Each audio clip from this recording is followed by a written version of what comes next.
Coexisting with Rob and Maggie contains explicit content and is intended for mature audiences.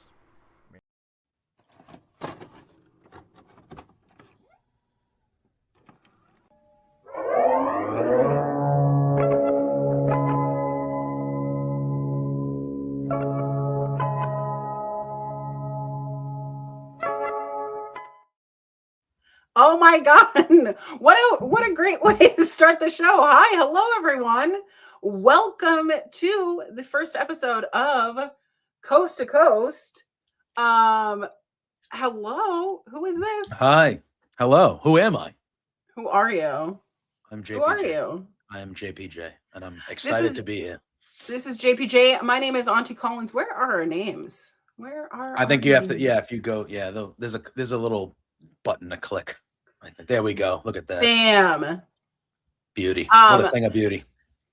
Let me tell you, I was gonna put my handle in the little white guy, but I needed you to know that it is raining. Yes. In Seattle. Shocker. Shocker. Raining in Seattle. Who would have thought? Who would have thought? Who would have thought? So hi, thank you so much for coming to our brand new show. It is called Coast to Coast. There's already so many friends over here in the chat. I had a minor panic attack this morning. But again, I'm Auntie Collins. This is JPJ. We are here to bring you the news from coast to coast. So, Zach over here in the chat. Good morning, everyone. My birthday is tomorrow. That is something to celebrate. Sure is. My bestie over here, Haley, can't wait for this. Love you, Haley. Thank you, Haley. Bryn over here in the chat saying happy Sunday, friends. Want to come by and hang out for a bit to support, to show my support. So thank you. I feel so supported. Remember, like, share, and subscribe. You can send your super chat and humper chat. I actually don't have access to humper chat, so if you send a humper chat, I can't read it, but somebody will read it probably tomorrow on in the weeds or something. But if you do send your humper chat, and you want us to specifically be rewarded from it, just let us know. Yeah, that would be nice. Why not? Oh my goodness. I love it. I love it. Clown here in the chat. Good morning, everyone. Wrestling Made Me Cry is now. Now I got me going coast to coast. It's true. It's true. I love it. I love it. I love it. And our dear friend over here, Drew. Hey, a new show with some of my faves. I love Drew. You're some of my faves too. JPJ, introduce yourself. The floor is yours. Hi. Yes. Hi. I'm JPJ. Excited to be here. I have been doing wrestling content for, good Lord, going on like 5 years now. I do a little show called Between Two Beards on Thursday nights over on our pal Love Wrestling CA with Pluggo, who we love, who you might even see on this show every so often, maybe. Who knows? But yes, we do Thursday nights, 8 p.m. Eastern over there. I do some stuff with Body Slam. This is my first. I've been on Fightful on certain, popped in here or there, said hello, and things like that. But this is, I'm grateful for the opportunity. I'm grateful to be here. And I know you and I have been talking for months and months about doing something. So I'm excited that it finally came to fruition.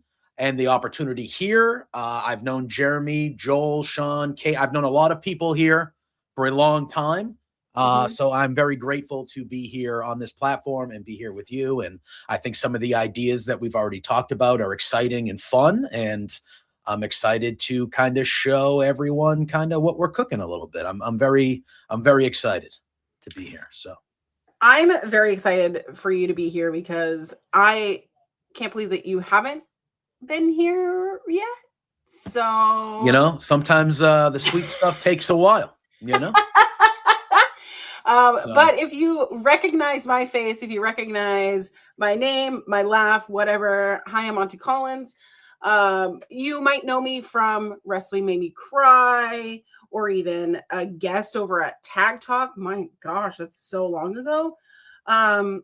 But here we are, back in our Sunday sessions. If you don't know, I live in the beautiful green emerald city of Seattle, Washington. However, I am from New Jersey. the accent and the hands will prove that I'm from New Jersey. You know who my favorite wrestlers are. I'm hoping that this brings me some good juju today. Adam Copeland, Kurt Angle, Tony Storm, all the works. I love characters and I love storylines. So I'm looking forward to start talking about storylines, talk about more things that are going on that we really like. Mhm. I know the show is not going to be shitting on things because I'm not a shitting on things kind of person. Yes. Yeah, I don't like to just have my content be No. like that. So Me. I know that you're aligned like that. So Yes. Listen, I am from the wonderful Boston, Massachusetts. So I'm sure half of everybody in here hates me now. But that's where I reside. So if you hear my accent come out, that's where that's from. yeah. I agree. I usually like to tend to look at the positive of things. However, when you sit through 4 hours of what we saw yesterday, I'm not going to be thrilled about it. Oh no. So no, listen. That's not. Listen, what do you mean? no, well, yeah, you know. But you know, we'll talk about. I am very much like you. I am very much like you. I am a positive guy. However, I do tend to get angry from time to time, but in a Sure. good way, not in a in a righteous way. Yes, right? I feel like it's because I want things to be better, and I feel like things should be better. Drew in the chats, I did a show with Drew over on Love Wrestling for a few years called Firmly Love Wrestling. Drew knows I bring the balance. I am positive, but when I feel like something is not good or a waste of time or could have been better, I voice my opinion on that it should have been better. I do appreciate that because I often just see like the niceties of things. Yes. But if you do like pull me to the air, I'm not pulling. I'm not going to try to pull you. I'm not going to try to pull you. But I love it. Yeah. Clown is also correct here. If you listen to Weekend at Effie's, an active question asker. It's because I've been a patron of Effie since it started. So when I see, hey, do you want questions? And it hits my email, I go, oh, perfect timing. Yeah. I always have some sort of question to ask. I think that's like the journalism part of my brain just drilled in, Yeah, like for sure. like burr holes or a lobotomy or whatever. Yeah. But I think that's what, yeah. And I think that's going to kind of help and, dictate kind of what happens with this show. Like, I just feel like there's going to be a lot of back and forth banter. And like, obviously we are on a wrestling platform. The show is going to be about wrestling, but like you said, we are going to talk about non-wrestling things as well. Like kind of things we just dig and vibe. There might be some entertainment talk. There might be some real like not that wrestling is not real, but like there might be some like pro sports talk. Next week, my team and your team are facing each other in a big football game. So I'm sure we'll discuss that. We should do a wager. You want to do a wager? I mean, if you want to lose, I mean, that's up to you. I don't know. Can you afford to lose money? If I want to lose, you think the Seahawks are going to lose? Yes, I do. Actually, I do. Yes. Yes. It is a play on words, by the way, with Coast to Coast, because obviously Coast to Coast is a wrestling move. But we literally are divided by I-90. I-90 starts in Seattle and ends in Boston. What better way to go from coast to coast? So we'll talk about wrestling, but we'll also talk about what's on my neck of the woods and what's on your neck of the woods. So I think it's really perfect. And if you think it's perfect, give this video a like, share, and subscribe. Send in those super chats if you would like. Drew also saying, I have a very important non-wrestling question for JPJ. Yeah. Have you watched Heated Rivalry? I have not yet. Not because I don't want to. I have not yet. I will be starting it because I know, obviously, I think, Auntie, how many times have you watched it? 15, 20? Wow, 25. I am red to filth on here. No, but I know you have seen it multiple times. I know Drew has watched it. Our pal Jose on the air, obviously, very, as are a lot of people. It is on my radar. It is something I'm going to watch now that this show has officially started. It's probably something I'm going to start almost immediately, so we can chat about it if we want to chat about it. Me and Pluggo have talked about doing a Patreon exclusive watch along of Heated Rivalry for Between Two Beards. Oh my God, I need to be there. I need to be there. We've discussed that in small. Pluggo and I have been talking about getting a Patreon for Beards for like 2 years, but we haven't. And I was like, well, if we got a Patreon for Beards, like the first major content of being a Heated Rivalry watch along, Patreon exclusive, I mean, that could probably sell. Like that would probably be a good get to do that. So and if you Pluggo has no idea yeah, what it is at all. I at least know what it's about, what it centers on. Like, I know what to expect. Pluggo has no friggin' clue of what it is. I'm sure he's heard of it. I mean, I feel like it's in this, it's out there. It's everywhere now. You know, it's mainstream. It is out there. Yeah. So I feel like he has to, but I go, do you know what it's about? And he's like, no, hockey. And I go, yeah. Yeah, hockey. Sure. Our good friend over here, Eddie James over here in the chat. Good morning. I love that little emoji. Can I just say I'm an emojis person? Oh, it's like a mountain. It's like the sun coming up over the mountain. That's nice. Are you an emoji person when you text? I don't think so. When you text Rarely. me. I don't like not use emojis, but very rare. I'm old. So, you know. The other podcast I was on, wrestling made me cry. So true. I miss Kylie. Kylie sends her best. I don't know. I didn't even ask. Wow. But she sends her blessing over to you. And I'm just so excited to start all of this. So I am too. What do you drink this morning? This is not that show. Sorry. No. Well, I was gonna ask because I know we are coast to coast, so it is a little after noon time. Yeah, it's morning for you. It's 9 a.m. So I don't know if you are drinking as you say it, a coffee.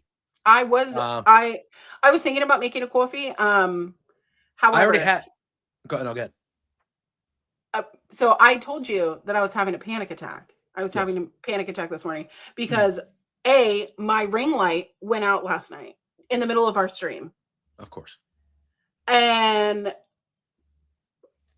between that and my laptop camera not working, and then my camera that you're seeing me here not being compatible, I was having like a moment. So thankfully, Mr. Amazon, which I hate shopping on Amazon, got this little the same ring light that I have. Yeah. Got it in the mail and got it sent to me this morning. It arrived at 4 a.m. Wow. Okay. And so I had my morning planned. I got up at 6:30 this morning. I pet the dogs, got them fed, did the whole morning activity, but I was like feeling the shakes. Yeah. And when I feel the shakes, coffee is not not good for that. Coffee gives you more of the shakes.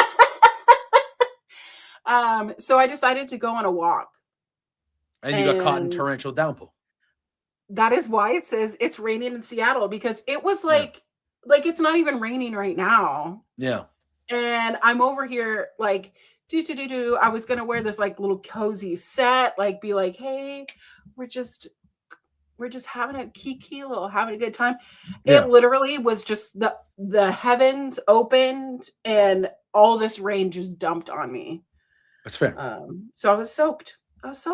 And so I have now shoot job related. I do work in the coffee industry. So I am a coffee, I don't want to say connoisseur, but I've been working in coffee for over 10 years of my life. So that it's early mornings. You worked in coffee as well for a segment of it's early mornings, it's hard days, long days, but I love coffee. So like I do have a coffee machine that I will make a coffee for myself here or there. I am a bougie bee.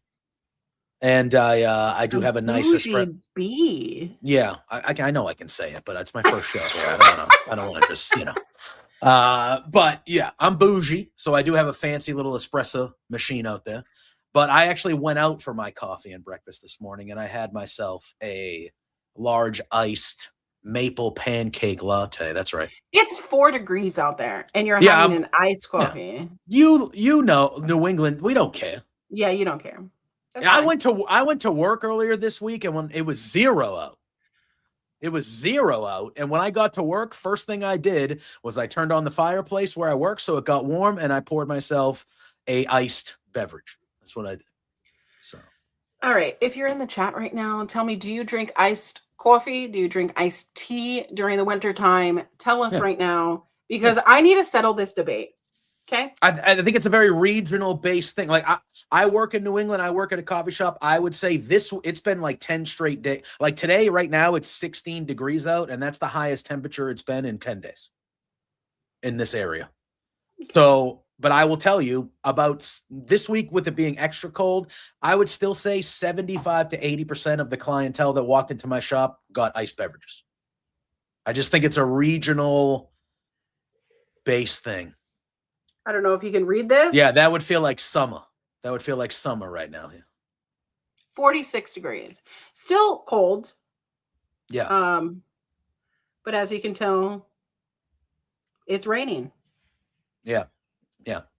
See, Clown is saying that they do their iced coffee year round, but they're in California and it's 80 out. So I'm going to be honest with you, Clown. I would much rather be where I am right now with 10 degrees than anywhere with 80. To be honest with you, I like the summer. I like activities in the summer and stuff like that, but I will take cold over hot any day of the week. Any day. Interesting. Although I feel like most of you know that, I am part of the community, LGBTQ plus community. What's up, queer family? I'm an ally. I am a strong ally. Of that community. Anyway. But a huge I guess a huge stereotype is that all queer people only drink iced coffee. Is that true? I didn't hear that. Well, I mean, I love an iced coffee, but as I've gotten older, there's something euphoric with a hot cup of coffee. It's fair. It depends on the thing. Like for me, if I'm okay, this is how a caramel frap. Bryn over here freezing in the Midwest, 10 inches of snow. Here's also the thing. I live here in overpriced rent. Oh yeah. And soggy bottom, but at least I don't gotta shovel shit. The town where I live last Sunday, we got 22 inches of snow. So it was the biggest snowstorm we've had here in 6 years. And I was out there. The Patriots are in the AFC Championship game, and I'm like, I got to go out there and snow soon. I think shovel soon. Otherwise, I'm going to wake up at 3 a.m. and shovel 2 feet of snow before I have to go to work. I will tell you, though, when it does snow in the Pacific Northwest, there's only like two salt trucks. Yeah, you guys don't have the infrastructure. Nobody, like the Northeast, will get 2 feet of snow, and we're at work the next day. Like we're at work, ready to go. Like 2 inches of snow. But I will say, like I live off of a hill, so I live off a hill right next to the 405, which connects to the 90, which is super great. However, I live on a hill. Yeah, not great. That's not great. So I can't, there is no getting out of here, especially when it turns to ice. Yeah. So if they're not salting the roads and they're not putting any de-icer down, I am stuck here until it thaws. It's not good. It's not good. Anyways, so you mentioned your team. My football team? Yeah, you mentioned your football team. So I think we should do a wager. Okay. I want the Seahawks to win. I think it's time for the Seahawks to win, to lift off. We don't need Russell Wilson to win a Super Bowl. We did. Thanks for throwing that pass, Pete Carroll. Appreciate you. Okay. We don't need Russell Wilson. We got a young team. Yeah. We got some vets. But I want the Seahawks to win. I like your team. I want to. I very, not a lot of money. I'm not one high roller or anything like that. But I won. The Seahawks treated me well this year. I like your team. I like your coach. JSN is obviously incredible. I like I know Charbonnet's out now, which is a big blow for you guys, but I liked your duo of Kenneth Walker and Charbonnet. Like, you guys are very good. I think this is the toughest team the Patriots is going to have to play this year. I really do. And I love the redemption story of Sam Darnold. Nobody believed in him. He's kind of been a choker his whole life, like his whole career, and he's kind of revitalized himself the last couple of years. But what happened in Mini last year, they dumped him, and now he's with you guys, and he's in the Super Bowl. I love that story. But we got Drake May. Your whole team can't be one person. I mean, for 20 years, our whole team was one person. We did okay with Tom. So, I agree with you. But I don't know. I just feel like the Patriots have everything's kind of gone our way this year. Knock on wood. Sometimes you got to get lucky on your road to a championship season. And I feel like the Patriots have had a fair share of luck this year. Everyone's going to talk about the schedule, but they didn't pick the schedule. The schedule's given to them. They only can play who's on the schedule. And my main argument is every year a team gets the easiest schedule in the league, and that team doesn't always make it to the Super Bowl. So at some point you have to give the Patriots a little bit of credit for making it to the Super Bowl. Sorry. I'm not giving them credit. I just think that they're going to be big old losers. They could be. The Seahawks are very good. They could be. I just think that eventually, until he proves me wrong, and unfortunately it could be against my team that he proves me wrong, y'all have Sam Darnold, and eventually Sam Darnold turns into a pumpkin, and I think this might be the game that he turns into a pumpkin. Well, let's take a break to give our salute over to Tom Talks Rubbish. I have an interview over there, and you have an interview over there. I have a couple. Yeah. And Pluggo? Me and Pluggo did one together that I don't think's been released yet, but him and I have done multiple ones solo with Tom. We've known Tom for a while. Yeah. I love it. If you want to go over there and find out how I came into wrestling and how my dad's life was saved by Andre the Giant, you can go over. Yeah, you know that story. So yeah, if you want to go find that, go over to Tom Talks Rubbish. Watch that interview. Watch multiple interviews. Sean's been over there. Kate's been over there. Lots of people have been over there. So show Tom some love. Since the Pats eliminated the Chargers, go Seahawks. See? Okay. I also think this is the fourth straight week now that the Patriots are facing a top defense, and the media and the national coverage of the game is only talking about the other team's defense, and the Patriots defense has actually been better than all those defenses in the games. So I hope you felt that eye roll. I saw it. Yeah. Sorry. Again, I like your team. I have nothing against the Seahawks at all. All right. Yeah. So Brain over here in the chat says, what is your go-to Super Bowl food? Are you a Super Bowl food? Do you go to viewing parties, watch party? Well, this is a great question because I usually do. I mean, it's a good time to get together with friends or family, have a good time, a few drinks, some good food. However, when my team is in the game, no, I don't want to be anywhere at a party because there's going to be, I need to concentrate, and I need to be, I don't want to come off as like, oh, why is Joe in the corner? You're not even part of the team. But what? You're not part of the team. You're not part of the equation. They can win or lose without you. They're going to win or lose without me, but if they win or if they lose, I will be depressed for time. Like it will take me the week to get through that. I'm still not over the 2007 loss to the Giants. The Aaron Boone home run. I didn't go to school the next day that Aaron Boone hit that home run against the Red Sox. I stayed home. We're not talking about the Red Sox because also a little bit of lore for y'all. My dad is from Boston. Okay. My dad was born in 1950. His first Boston Red Sox game was in 1955. So yeah. I grew up not only being a Mariners fan, but I was forbidden to be a Yankees fan. That's the only rule. So I was only a Boston Red Sox fan. So I grew up, this is funny. I grew up in such a, you will not be a Yankees fan kind of person, that there was a dart board with specific Yankee player faces on it. Good. Was it Derek Jeter? I think at the time we had Alex Rodriguez because that's Alex a good one. Rodriguez, because it's a little bitch. For a little lore for y'all, I grew up on a Navy base here in the Pacific Northwest, which is why I came back here. So I grew up on a Navy base here. I moved around a lot.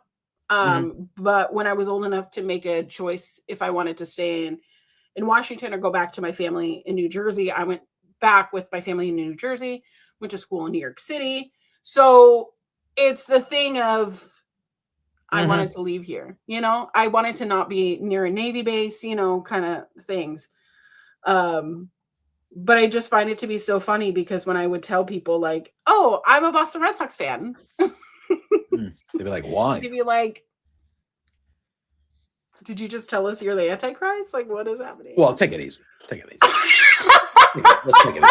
it easy. They hate us. They hate us. Yeah, it's people hate winners.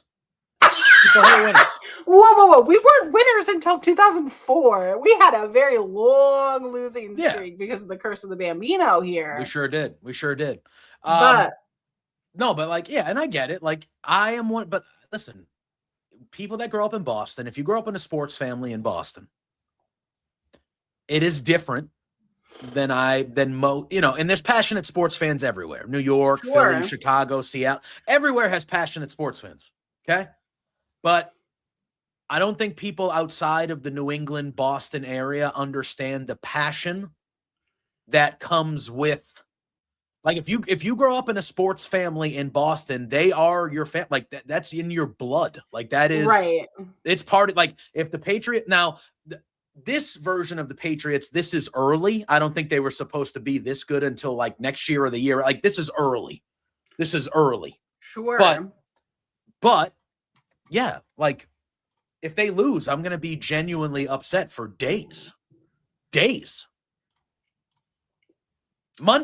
they lose Monday, when all my nobody will go to work. No, they'll come to work, but everyone's going to be downtrodden. It's not going to be, you know. That's just how it goes. But to answer Bryn's question, chicken wings, I feel like it's a high level Super Bowl food. I also have an establishment not far from me called the Egg Roll Cafe, where they make all different types of egg rolls, like steak and cheese, cheeseburger, traditional. They have like buffalo chicken. They have pulled pork. It's just all different types of famous sandwiches and combinations, but in egg roll form. I need to go there. I usually get a platter.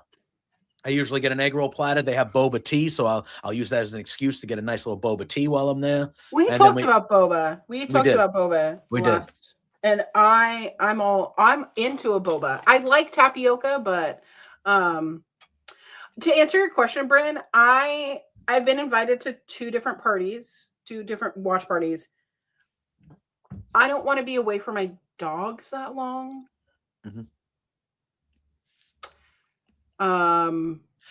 So we might host. We might just say, that wouldn't be over. A bad idea. Yeah. But I always make buffalo chicken dip. Oh, okay.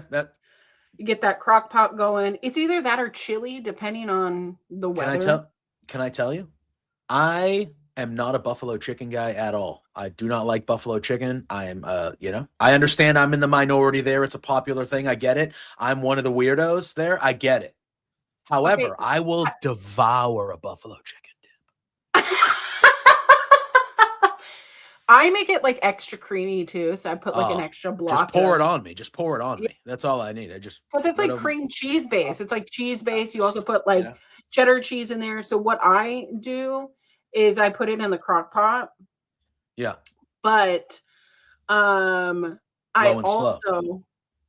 low and slow, but then I also like to put some little green onions on it. So it's like so it's like a high palate, you know? Yeah. So I mean, yeah, I'm a big chicken wing guy. You can't go wrong with nachos at all. Nachos, nachos. top 5 favorite food of mine in general. Nachos, love nachos. Can't go wrong with that. If I go to a get together and there is a macaroni or pasta salad, it's the only thing I'm eating. I'm eating a that macaroni bowl. or pasta salad.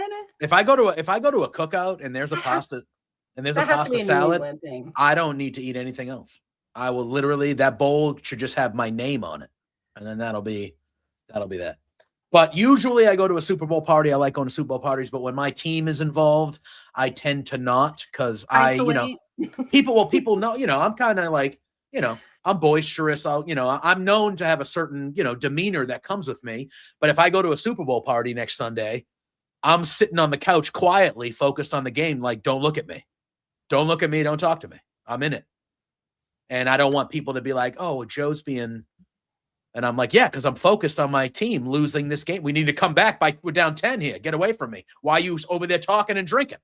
You should be watching. You're not on payroll, I don't care. In my heart, I am. In my heart, I am. Heart. In my heart, I built the team. I don't give a shit. That's how I feel. Sorry. Oh my God. Yeah. Oh my God. I also will fuck up a veggie platter. Like love a veggie platter. You put some celery, you put some carrots out there, you put even those dumbass little fruity, like little tomatoes, or what are they called? The cherry tomatoes? The cherry tomatoes. Sorry, I call them fruity tomatoes. You can get those cherry tomatoes and you can get them the hell off my plate, is what you can do. I don't like them. The perfect veggie platter is celery, carrots, broccoli. Oh, and I like a pepper. I like a red or green pepper. Like a red or green pepper. Like a sliced pepper. Yeah. Cucumbers fine too. I like a cucumber. But are you a ranch person? I would prefer like a garden veggie dip of sorts. But yeah, of course. I mean, listen. Okay. I'm not one of those people that is like, I put ranch on everything. Oh, we put my ranch on my pizza. No, I'm not one of those people. Not judging. Right. Live your best life. But usually it's ranch, I feel like, on most veggie platters. So yeah, I'm ranch over blue cheese. If we want to bring it back to like a chicken wing question, I am ranch. I lean ranch over blue cheese, but I will gladly take both. I am not a sauce. I love sauces. In general. Okay. Yeah, you offer me a sauce, I'm taking it. So I am very particular with my ranch dressing because I don't like cream-based sauces. Okay. Well, how the hell do you like ranch then? Because it has to be specific and it has to be a specific brand. Hidden Valley? That was a test. That was a test. If you know ball, that's why I said. Listen, I'll make my own with the Hidden Valley seasoning packet. Seasoning packets. I feel like that is much better. The seasoning packet is much better than the actual bottle that you can. Absolutely, that bottle is like piss. Well, take it easy. They could be. I don't want to. Listen, if they're a sponsor, I'm sorry. It's the best ranch of all time. What are you talking about? But there's a really good ranch, and it's escaping my mind. But it's in the refrigerated section at we have a store called Town and Country, so it's kind of like a local Whole Foods. But it's more like lower price. Yeah, fair. But they really do specialize on like co-op kind of thing, like kind of like just mostly locally owned brands. Okay. Yeah. So I like to go there for ranch, pickles, my stuffed olives. Like, oh, now you're talking my language. I was raised Italian, so when you start talking about stuffed peppers and Yeah. Stuffed olives, stuffed That's all that my stuff. I'm like, family. that's me. That's me. I will go to a deli and I'll walk in there, and if they got the stuffed long peppers with the prosciutto and cheese in them, or they have the stuffed cherry peppers with like that Yes. whipped, Mhm. bro, I just It give me is weird give to me the have whole this pack. conversation right now at 9:30 in the morning. Oh, I'm ready. But Auntie Lawrence, over here makes my man. oh, it's Lawrence. Oh, Yes. Makes some pulled pork every year. The dogs are planning on having their own party without you. Probably. Listen, so let me tell you a little bit about my week. My week has been vet bills and car bills. Okay. Mm-hmm. I have a 15-year-old dog named Penny Lane Ham Sandwich, which y'all know. And then I have a 14-year-old. I was just told that he is 14, not 13. But he is starting to have some incontinent issues. Okay. But basically he's so old that the little he can't not just a little bit. Oh. You know what I mean? Yeah. Not to be graphic here. It just happens when you're old. Listen, I am old. So he gets to wear some diapers and have some new medicine. He has to wear diapers. Poor little guy has to wear diapers. Yeah, he's got to wear diapers. Oh. Now is he like, can you tell he's upset about it? Yeah, so we have the traditional diaper for the dogs that has the hole where their tail goes out. Okay. Also, but during the day, he'll wear his belly bands, which is basically just a thick, kind of same material of those non-disposable cloth diapers. But it just goes around like a little belt. He's got a little championship belt on. Well, he deserves a championship. He does. He does. We got shout out to stuffed peppers in the chat. We got wings and onions are my preferred Super Bowl food. Onions, like onion rings? I gotta know. There you go. There we go. We got a super chat over here from our girl Jackie. Hey, thank you. Show. Love you so much. I miss you so much. Oh, everyone showing up. Okay, so what are we wagering? Are we wagering money?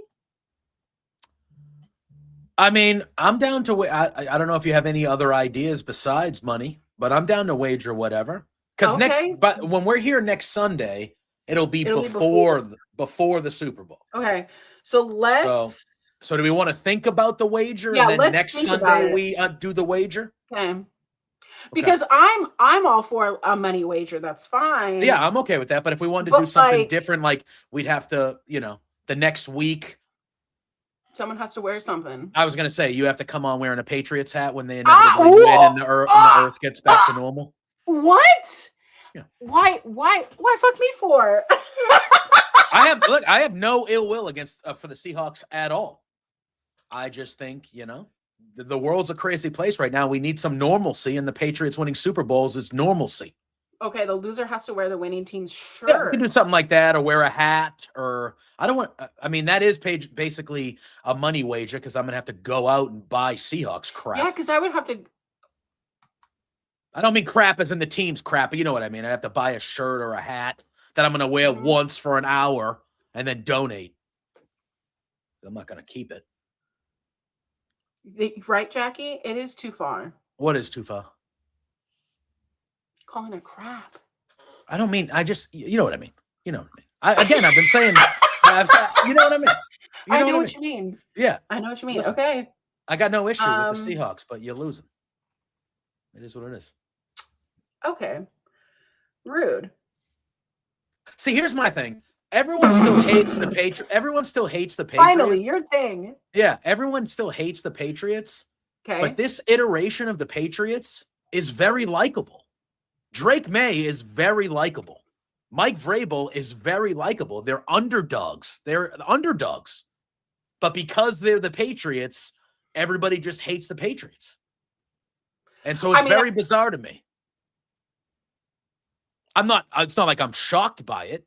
But if this was if the team was not the New England Patriots and it was the Tennessee Titans on Sunday, and they had Drake May, and they had the same team with the same season we just had, everybody would be like, you know what?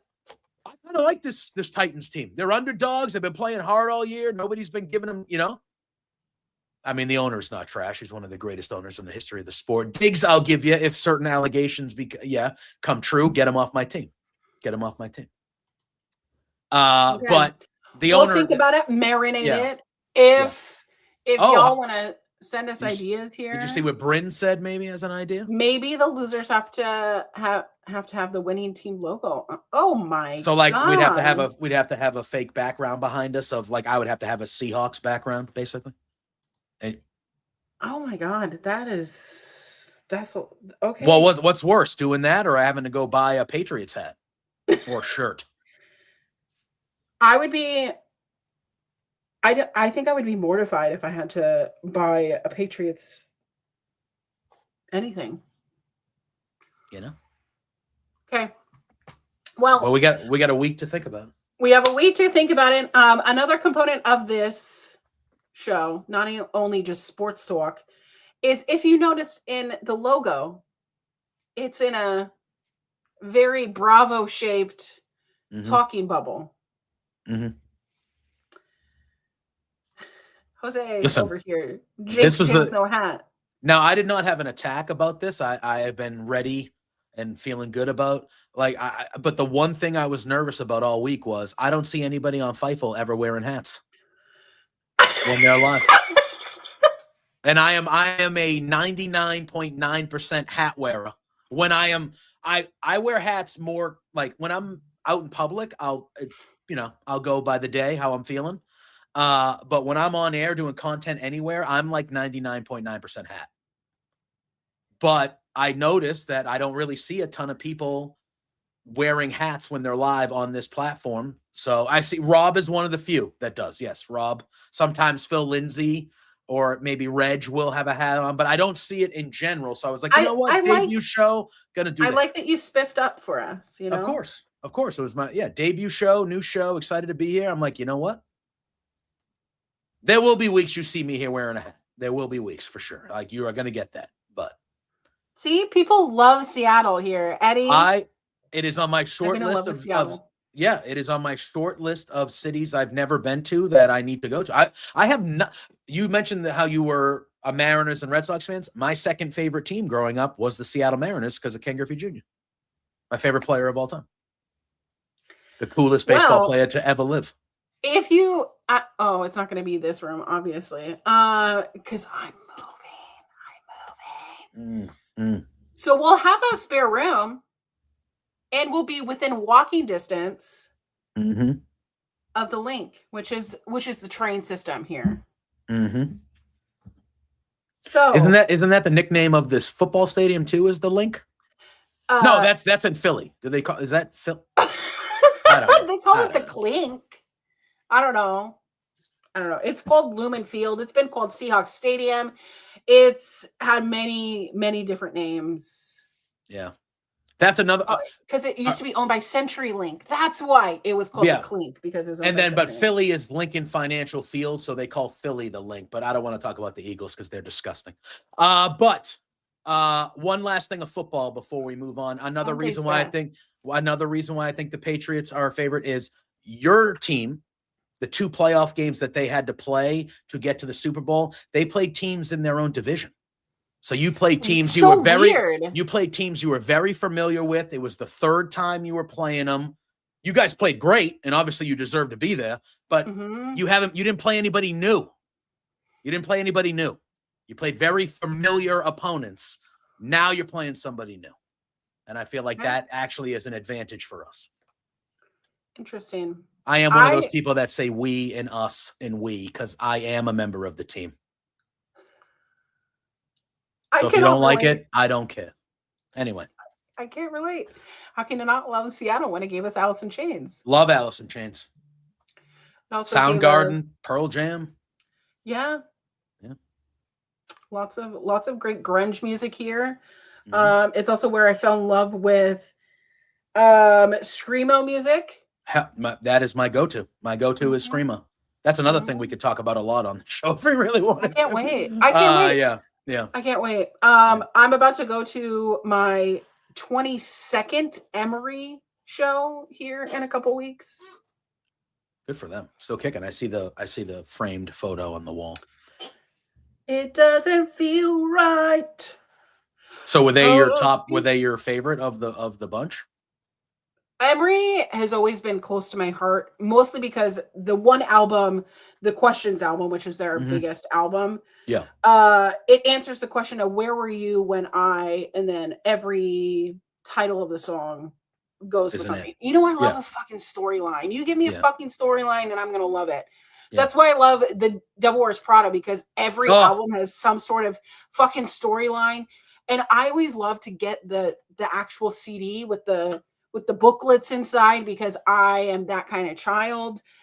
Give me a storyline that interlaces all of your music and I'm going to eat that shit up.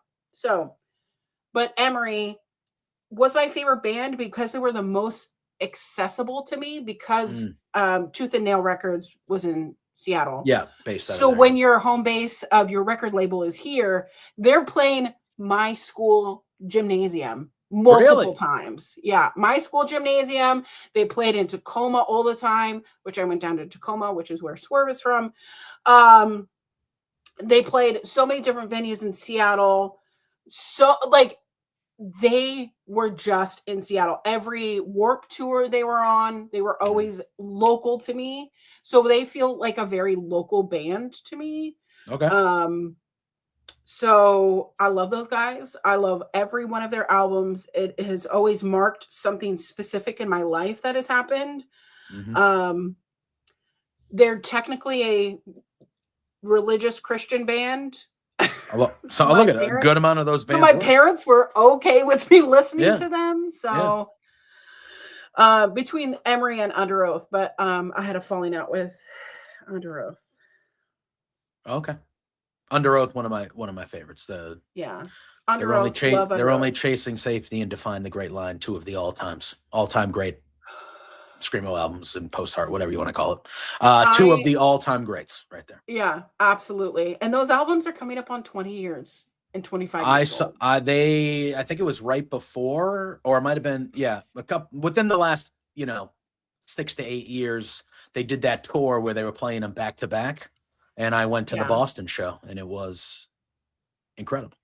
So Jose out here giving us lore. My new head coach, which is Buffalo, y'all. Joe Brady. Yeah. Listen, I love that the Patriots are in the AFC East, because we just have inept ownership galore. In our division. It's just, you got the Jets, who are never going to be good. You got the Dolphins, who have no idea what they're doing. And then you got the Bills, who are a good team, but they got no idea what they're doing. It's incredible. It's incredible. Let me tell you, one of the biggest red flags about one of my ex-boyfriends is that he was a Mets fan and a Jets fan. He's got some demons. He had some demons in him, buried he got deep. Me wearing those jerseys. Oh, disgusting. There are pictures of me from 2012 wearing those fucking jerseys. Oh, nope. Those will never come out. Those will never come out. The one thing I will say, though, is I laugh at it because they don't deserve any joy. But Jets fans, at least those people, like, they don't abandon ship.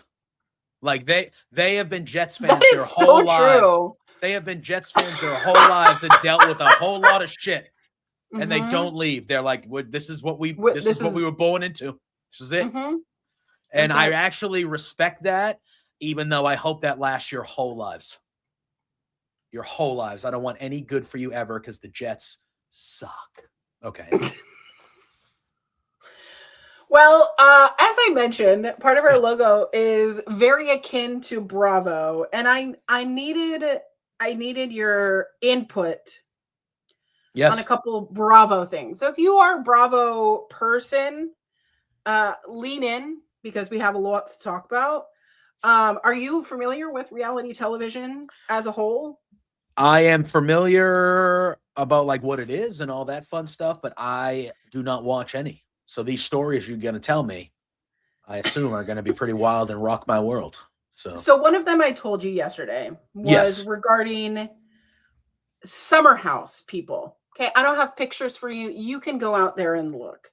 But 2 cast members from the Summer House, which is a reality show where they literally go to the Hamptons. I was going to say, is this a reality show where just a bunch of hot people go to like a beach house and I mean, they're basically not all hot. Okay, but you know what I mean. Like, you know what I mean. Stereotypically, a bunch of good-looking rich people. Yeah. These people. Okay. Amanda and Kyle have been on the show since the beginning. Got married on the show, the whole 9 yards. But he's in his mid-40s and she's in her mid-30s. And he treats her like garbage. All she wants to do is go settle down, live in New Jersey, have some kids. Yeah. Yeah. And now is he rich? I mean, they're all rich. He has a company called so these are all like these are all money, like even like guys and everybody there is like everyone has some sort of money. A person of stature. Yeah, possibly. I don't know. I don't know what's in their bank account. They all seem to have the influencer lifestyle because they're always pushing brands or doing Amazon Live deals or whatever. Yeah. But Kyle, this guy in his mid-40s, has a drink brand called Loverboy, which does seltzers or adult beverage teas. Mm-hmm. They have branched out into some CBD infused drinks. Wow. Okay. I think it's great. I think the marketing for it is really great, can be catchy. The cans are really vibrant. Okay. But Amanda has been behind that because she's a graphic designer. Got it. Okay. So she wants to settle down. He wants to keep partying. So what does he do? He starts DJing. It's exactly what you want to do. Yeah, exactly. Staying out till 4 a.m. while your wife is in New Jersey. Yeah, why not? But on the trailer, so the new season of Summer House drops on the 4th of February. So we'll be talking about it next week. But basically, in one of the vignettes, Amanda is talking about how her husband, she doesn't want him to be DJing. Mm-hmm. Spends the night at a fan's house, a female fan's house that he doesn't know, doing God knows what. Oh, I think we can all think about what he was doing. And he didn't come home until 6, 7, 8 in the morning. Yeah, I mean, that I would think is probably not an ideal scenario for what's the I'm sorry, what's the girl's name? Her name is Amanda. Mm-hmm. Amanda probably wasn't thrilled, I would guess. So they put out a joint statement.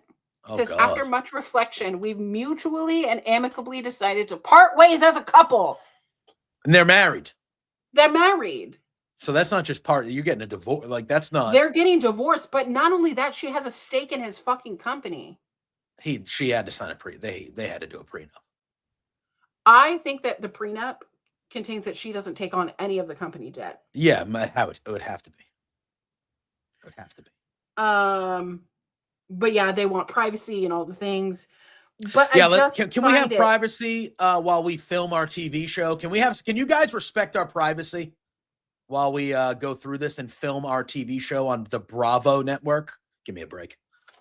Give me a break with that. But a huge bit of demise in this, nuptial is that Amanda used to have all these great girlfriends. Oh. And Kyle always got in fights with these girlfriends, calling them bitches, calling them crazy, calling them all the names. So those friends slowly left the picture. Didn't want to hang out, because why would I want to hang out with someone whose partner calls me a bitch? Yeah. He sounds like a real peach, this guy. Right? People think that just because you're hot enough, you can just act however way you want. That is how exactly they think. So, They are no longer together. I'm very excited for this new season. So if you're watching Summer House, if you have a Peacock subscription, you'll be able to watch it all unfold, literally in 4K here. Heck yeah. So that was one thing that happened in the Bravo space. Are you watching Traders? No, and actually, I wanted to ask you about this because I know this is a very popular show. I know nothing about this show.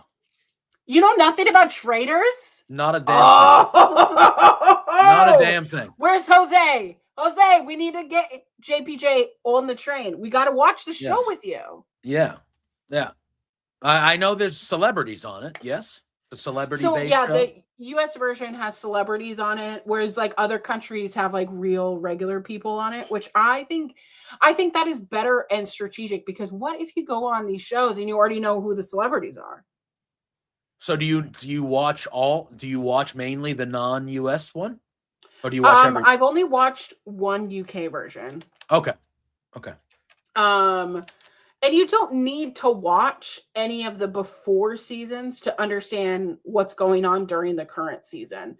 So you have people from like who used to be in Big Brother, Survivor, actors, comedians, other athletes have been on here. So people who have been on the show right now, Big Brother, there's some Real Housewives, which is hilarious. Survivor. Donna Kelsey was on the season. The mother of Jason and Travis Kelsey, the future mother-in-law of Taylor Swift, was on this season. Crazy. RuPaul's Drag Race, they always have a contestant. Actors, comedians, more Survivor, more Housewives, Amazing Race, Dancing with the Stars. Stephen Colletti, who was in Laguna Beach. Did you ever watch that show? Yeah. Stephen with the black hair? Yeah, Stephen with the black hair. He was also on dated Hill. him and Kristen were the He did date Kristen Cavallari. There's people from Love Island, which when Love Island starts this summer, I'm not going to stop talking about it because they literally have an episode every day. So yeah. That one I'm more familiar with because it is watched in my household by others. I love it. Kristen from Top Chef is on here. I love Top Chef. That is a favorite show of mine, Top Chef. Though that's the reality shows I watch are huge, and I know these are competition shows too. Right. But they're competition shows in a different way, kind of. Like I watch food, like I watch Top Chef. I watch shows like that where it's like people are getting eliminated every week. There's Great British Bake Off. I could do love a Great British Bake Off. Love Great British Bake Off. Like even though my girl Prue just left, dang it. But yeah. But Tara Lipinski, ice skater, I know her. Johnny Weir, another ice skater on here. They're going to be doing the Olympic stuff there. The Olympics are starting in a couple of weeks. Right? I'm excited. Which I'm so excited. I'm an Olympics girly, and you know I love an Olympics. I actually do you prefer winter or summer? I love a summer Olympics. Too. This is the 1996 gymnastics Barbie. Carrie Shrug right there. That's what that is. Can I tell you? This is. Yeah. Can I tell you? 1996, little 11-year-old Joe. Huge fan of one Dominique Mucciano. She was my favorite on the team. I wanted to be Dominique Mucciano, but again, tremendous. I was 7 years old. Yeah. Going, guys, I'm a big bitch over here. I'm almost 6 feet. I am a large person. At 7? You were 6 feet? No. At 7, I'm kidding. She was 4'10". She was. And 94 pounds. And I'm 7 going, because she's a 16-year-old, right? Yes. 15, 16. Yeah. And 15, I'm like, yeah. I'm 7. Yeah. And I weighed the same. And my height was the same as Dominique Mucciano. And I was like, I'm going to be a gymnast. I'm going to be a gymnast. And that's what, you know. I was fully convinced I was going to be a gymnast. Yeah. Fully convinced. I love the gymnastic. That's one of my favorites in the summer games. I'm a big fan of the gymnastics. Y'all, the opposite body type of a gymnast is me. I mean, same. I don't know how they do it. I don't know how they do any of that stuff. I'm like, how does a body move that way? I always had a lot of upper body strength, and gymnastics always needs like hella upper body strength. So when they were doing like the bar thing, I was flipping myself around. Like the 2 bars, the double bar, like that's my favorite. That's my favorite. That's your favorite. Yeah. So for the ladies, for the women, it's the vault, it's the floor routine, it's the beam, and then the double bar, and then the double bar. Yeah. Whereas the men, they have the rings. They do the rings and they do the pony. What do they call it? Like the pommel horse. The pommel horse. I knew it was something with horses. Yeah. They have the pommel horse, and then they do the dance and the vault. They also have the parallel bars. Oh, that's right. Yes, they do. Yes. See? Clown over here also knowing. Yep. I'm a gymnast fan. I love gymnastics. Yep.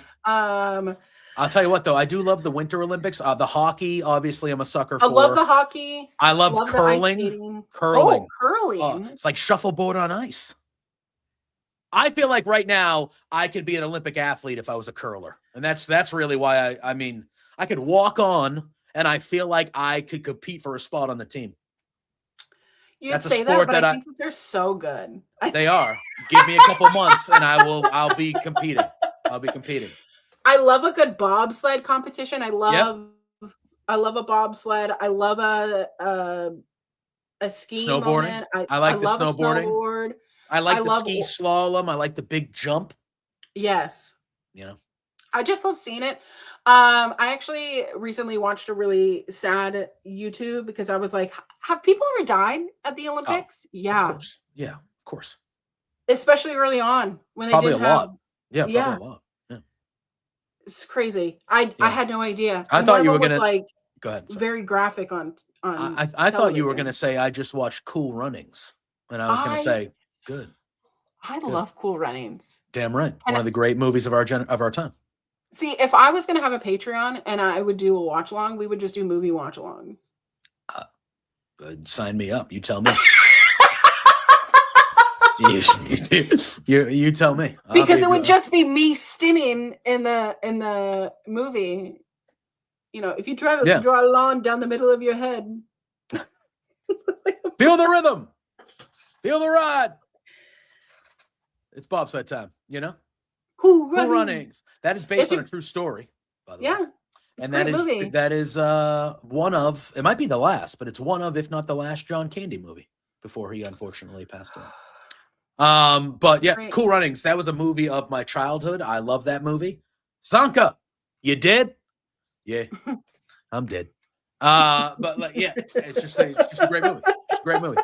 I'm a sucker for all those like the Mighty Ducks, Cool Runnings. Yes. Remember the Titan, all those like Disney mid to late 90s.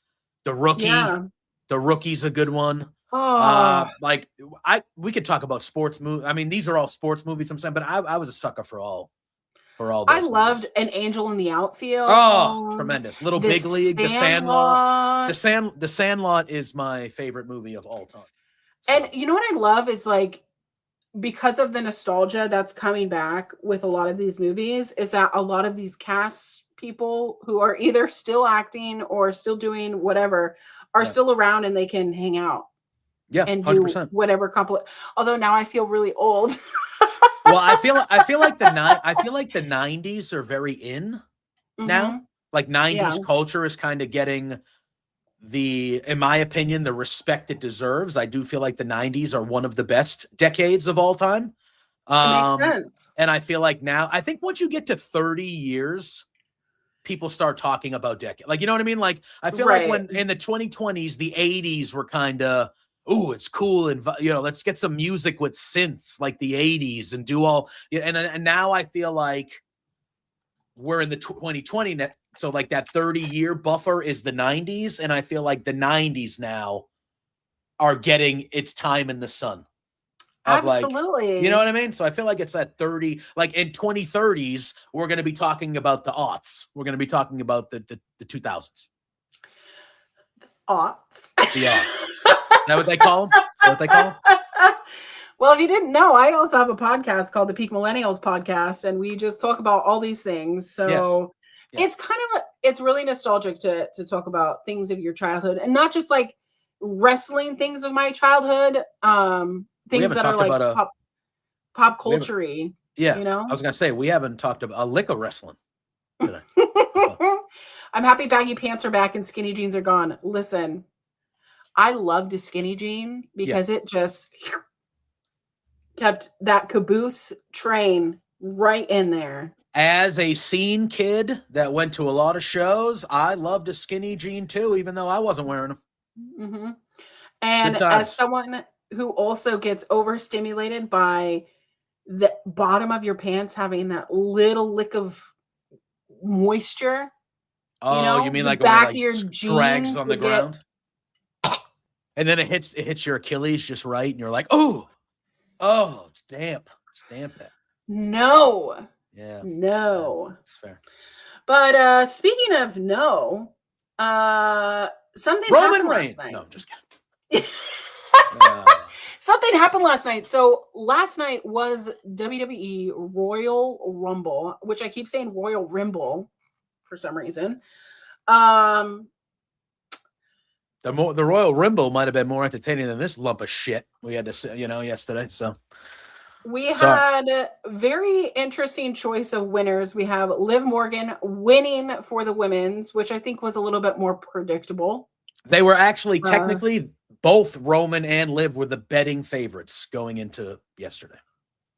The betting favorites. Okay.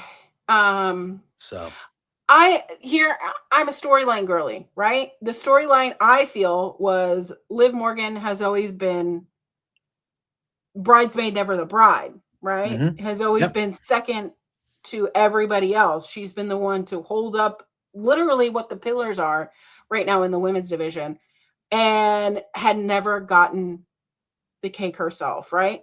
Yep. So that was a story going into it, which is where I was like, I'll put my money on Liv Morgan.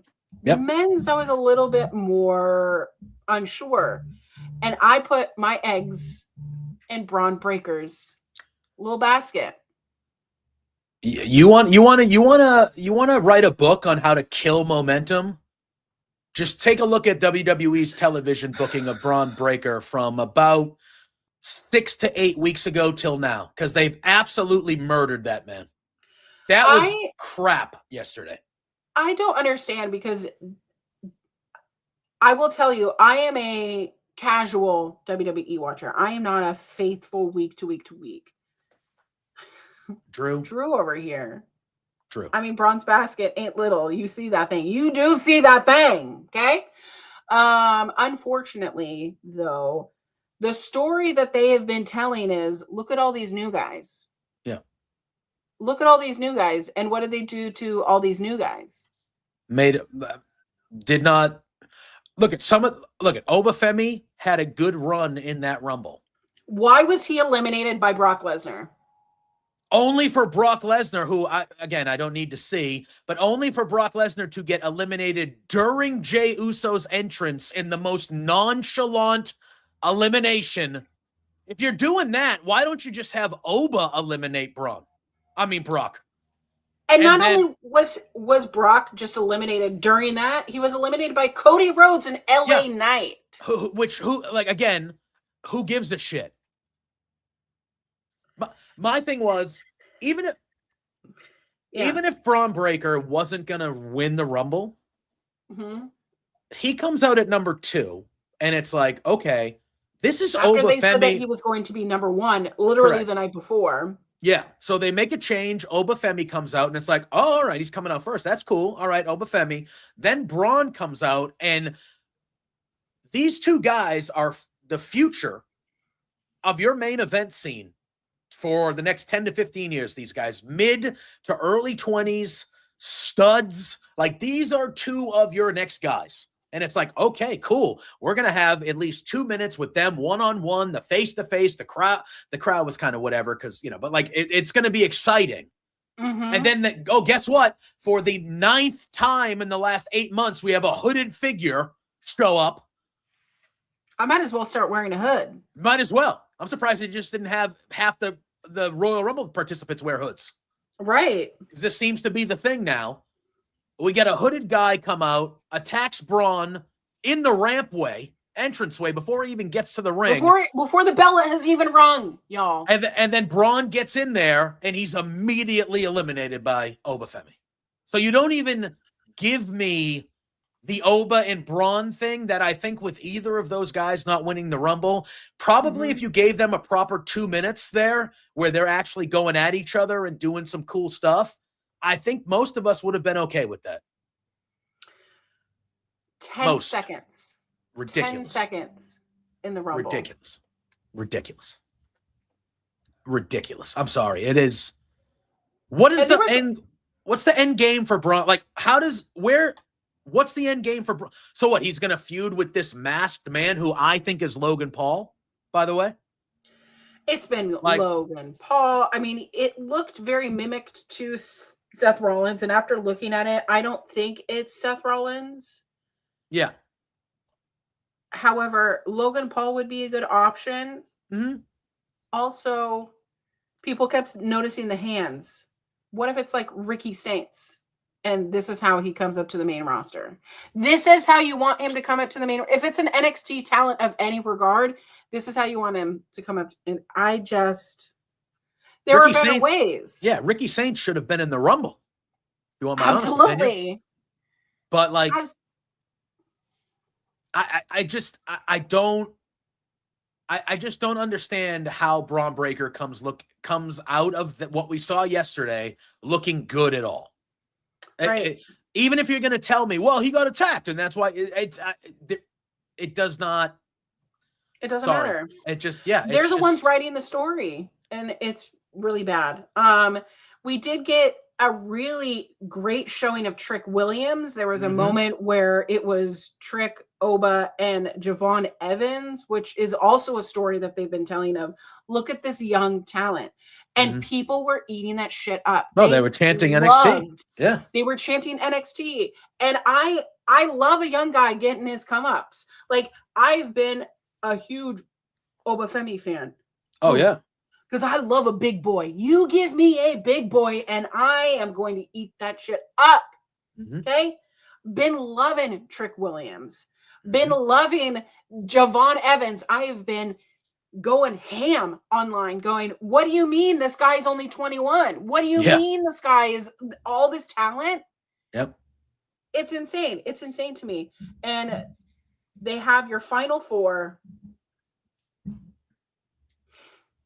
Your final four is Roman Reigns. Yep. Gunther. Yep. Randy Orton. Yep. And Logan Paul. Yep. Okay. The future is bright. Yeah. Well, listen, you can't be a main eventer unless you're 38 or over. So that's where we're at. That's the time, guys. At least in the men's scene. Like you said, you nailed it. The people who looked the strongest in this Royal Rumble were Roman Reigns, Randy Orton, Cody Rhodes, Brock Lesnar, Logan Paul.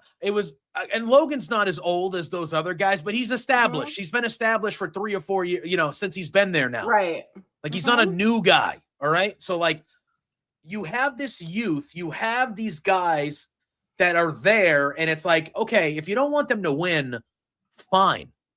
But we shouldn't be coming out of a Royal Rumble in the year of 2026, and the people who looked the strongest in your match was Cody Rhodes, Roman Reigns, and Randy Orton.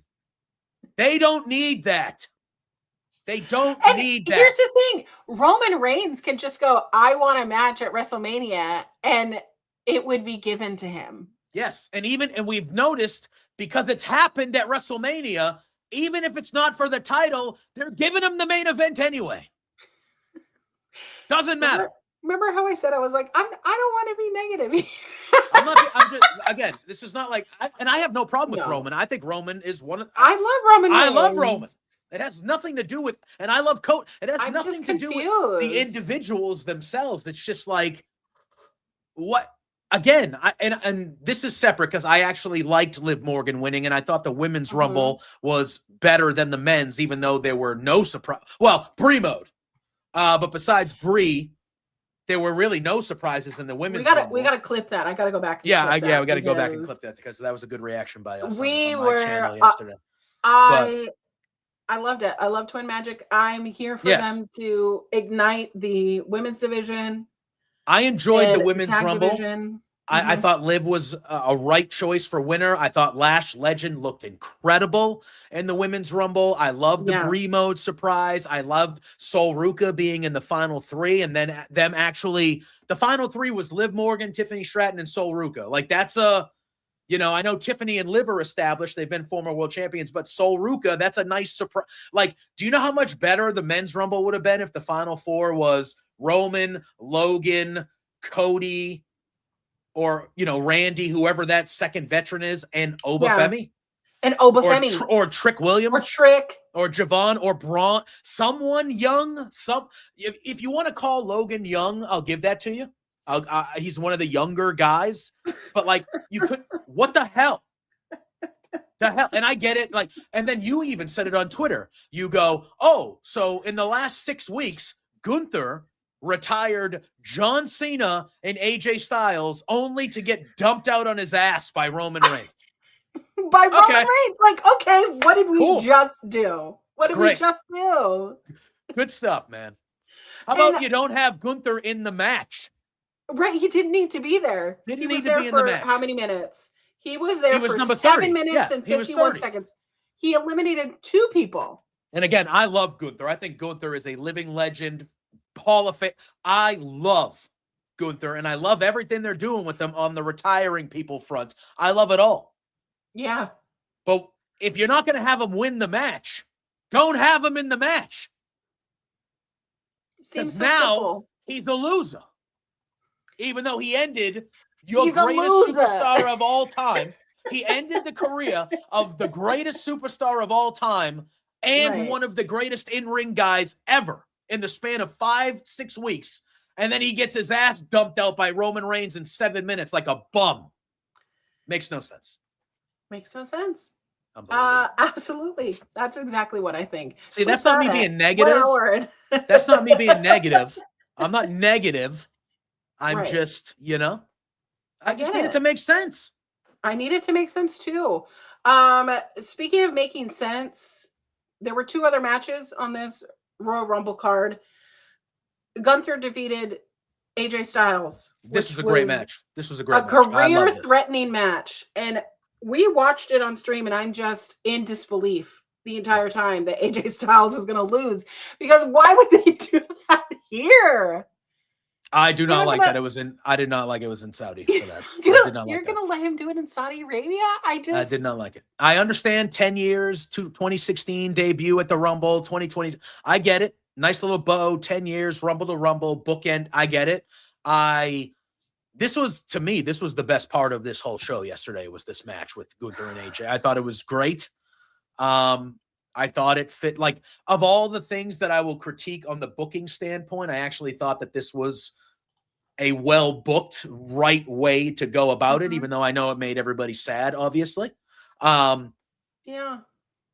This was the best part of the whole show to me yesterday. But again, like, I just feel like that should have just happened kind of over here. It just should have kind of happened. AJ Styles started wrestling in 1998. Yeah. Okay. Yeah. That's a long wrestling career, and it's a very successful wrestling career. I mean, if I go through his accolades, it's not like nothing he's done hasn't been something of, I mean, TNA, Ring of Honor, New Japan. Like, there is just so, I mean, he's done it all. Yep. He was in TNA back when it was the NWA TNA title.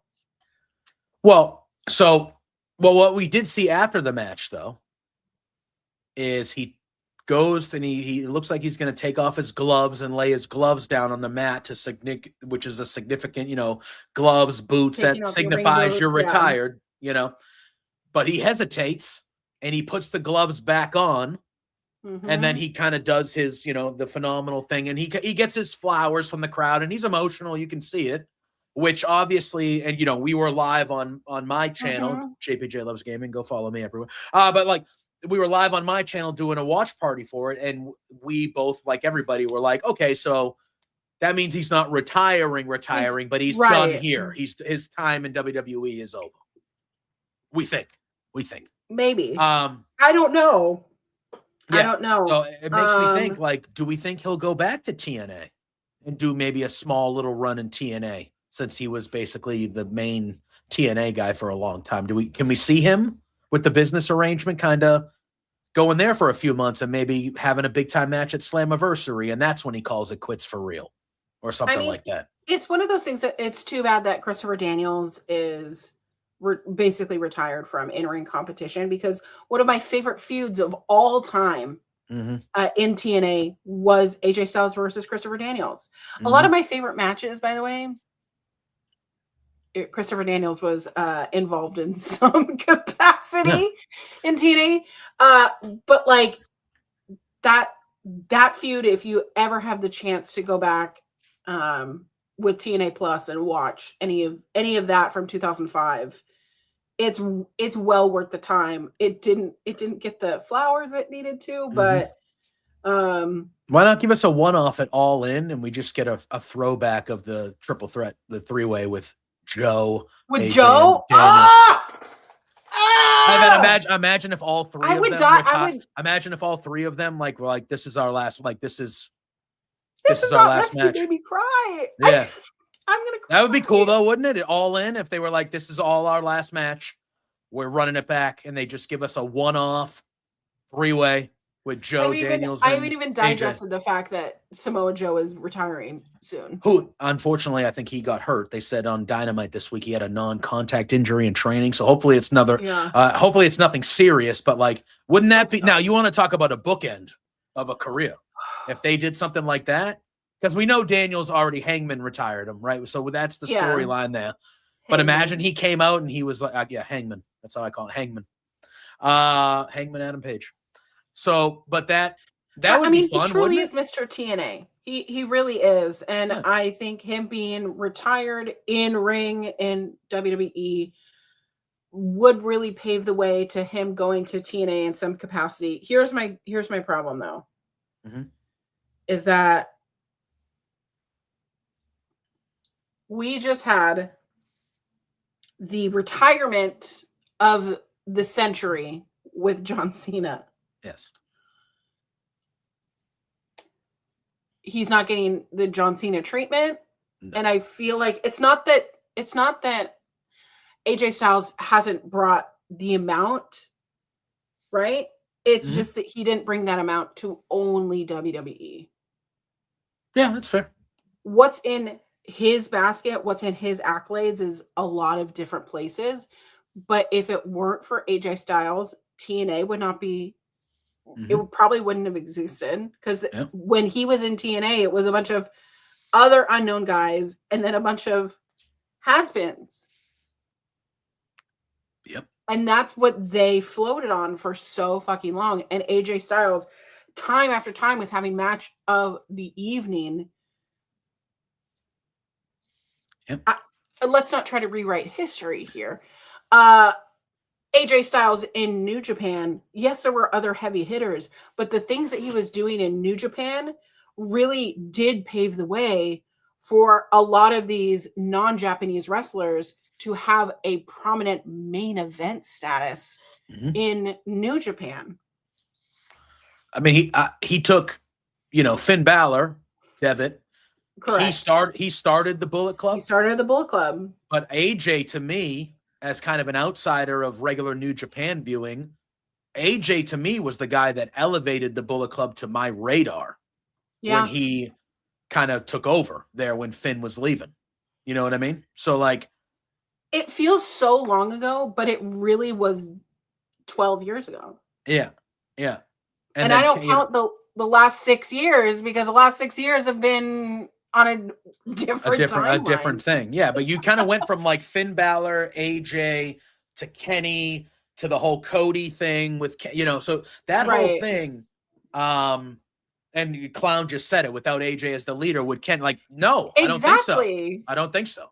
And then now you're talking an even grander thing of like, without AJ there and to raise Kenny's profile to this, does AEW even happen ever? Like that's really where you can start really digging deep and going like, AJ is not only one of the best wrestlers of all time, but him being one of those guys that really never went to WWE until way later on. The wrestling industry, he was one of those guys that I don't think the wrestling industry outside of the WWE universe is even close to the prominence. Now you can never get to WWE and you can have a very good living for yourself forever. And I don't think that happens without the Bucks, without AJ, without guys like that. And I think AJ was kind of one of those early first type of guys that, he elevated Kenny, which then in turn elevated the Bucks, which then in turn had Cody go. Yeah, there's so much shit that happened. And AJ's obviously not the only guy that is responsible, but he's a main. That's when you can start talking about greater picture when you talk about that type of stuff with AJ to me. Yeah. And then he came over and he had 10 unreal years. And for the previous management to look at a guy that was not built by him. Yeah. And within a year to a year and a half, be like, I will make that guy a world champion and carry one of my 2 television shows. That says a lot about AJ Styles.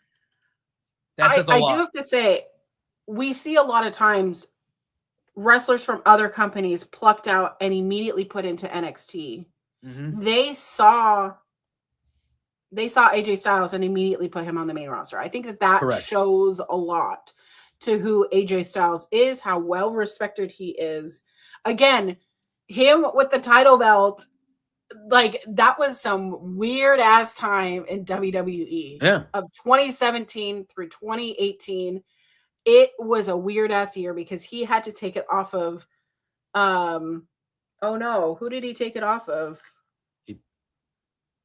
Because it was AJ Styles took it off of well, he had the big feud with Cena over it for a long time. Correct. Let me hold on. Oh no, it's escaping me. I can see. Okay, somebody in the chat tell me, who did AJ Styles take the belt from? Yeah. I can find out. Don't mind me. I'll find out. I mean, but it is something to say, like his best feuds were against Shinsuke Nakamura, which they did that match so long. Well, listen, the one that they had last week at Saturday Night's Main Event was easily the best one that those two. It was very good. Okay, the first AJ Styles reign, he took it from Dean Ambrose. That sounds right. That sounds right. And then it went to John Cena. They did the whole Bray Wyatt thing that happened at Elimination Chamber. Randy Orton took it from him at WrestleMania. We talked about the Bugs. Yeah. And then the second reign that he had, it was Jinder Mahal. Oh, yeah. And that was a weird that's because they were getting to Survivor Series and they didn't want the champion versus champion match to be Brock Lesnar versus Jinder Mahal. So they had AJ win it on a random ass SmackDown so it could be AJ and Brock. Which fantastic makes sense. SmackDown. Yeah, makes sense. It makes sense. Obviously. But yeah, those first, that John Cena. The match at John the Rumble. Cena only held it for like 2 weeks. Yeah. That match at the Rumble between them, I think in 2015, I want to say, or 20, incredible. Just an incredible match. Yeah, 2017. But imagine debuting at the Rumble in January of 2016, and then you get the belt in September of 2016. Yeah. And again, that's crazy. For the previous guy who ran things to buy in on somebody that was not created by Mhm. him that quickly, that speaks to a lot of things about AJ. Because normally you would see a lot of guys, and they're a lot better with it nowadays than they were, but like, well, yeah. Well, listen, I thought that Powerhouse Hobbs, they made look pretty damn good yesterday in that Absolutely. Rumble. I thought We he was didn't one of the mention that. highlights. Powerhouse Hobbs is now Royce Keys. Royce Keys, which I think I saw I can't say Royce. I Royce saw that Keys. Royce is his son's name and Keys Mhm. was the maiden name of his late mother. So the name Mhm. means something to him. It's going to take a while to get used to that. He's always Royce going to kind of Keys. be Powerhouse Hobbs to me.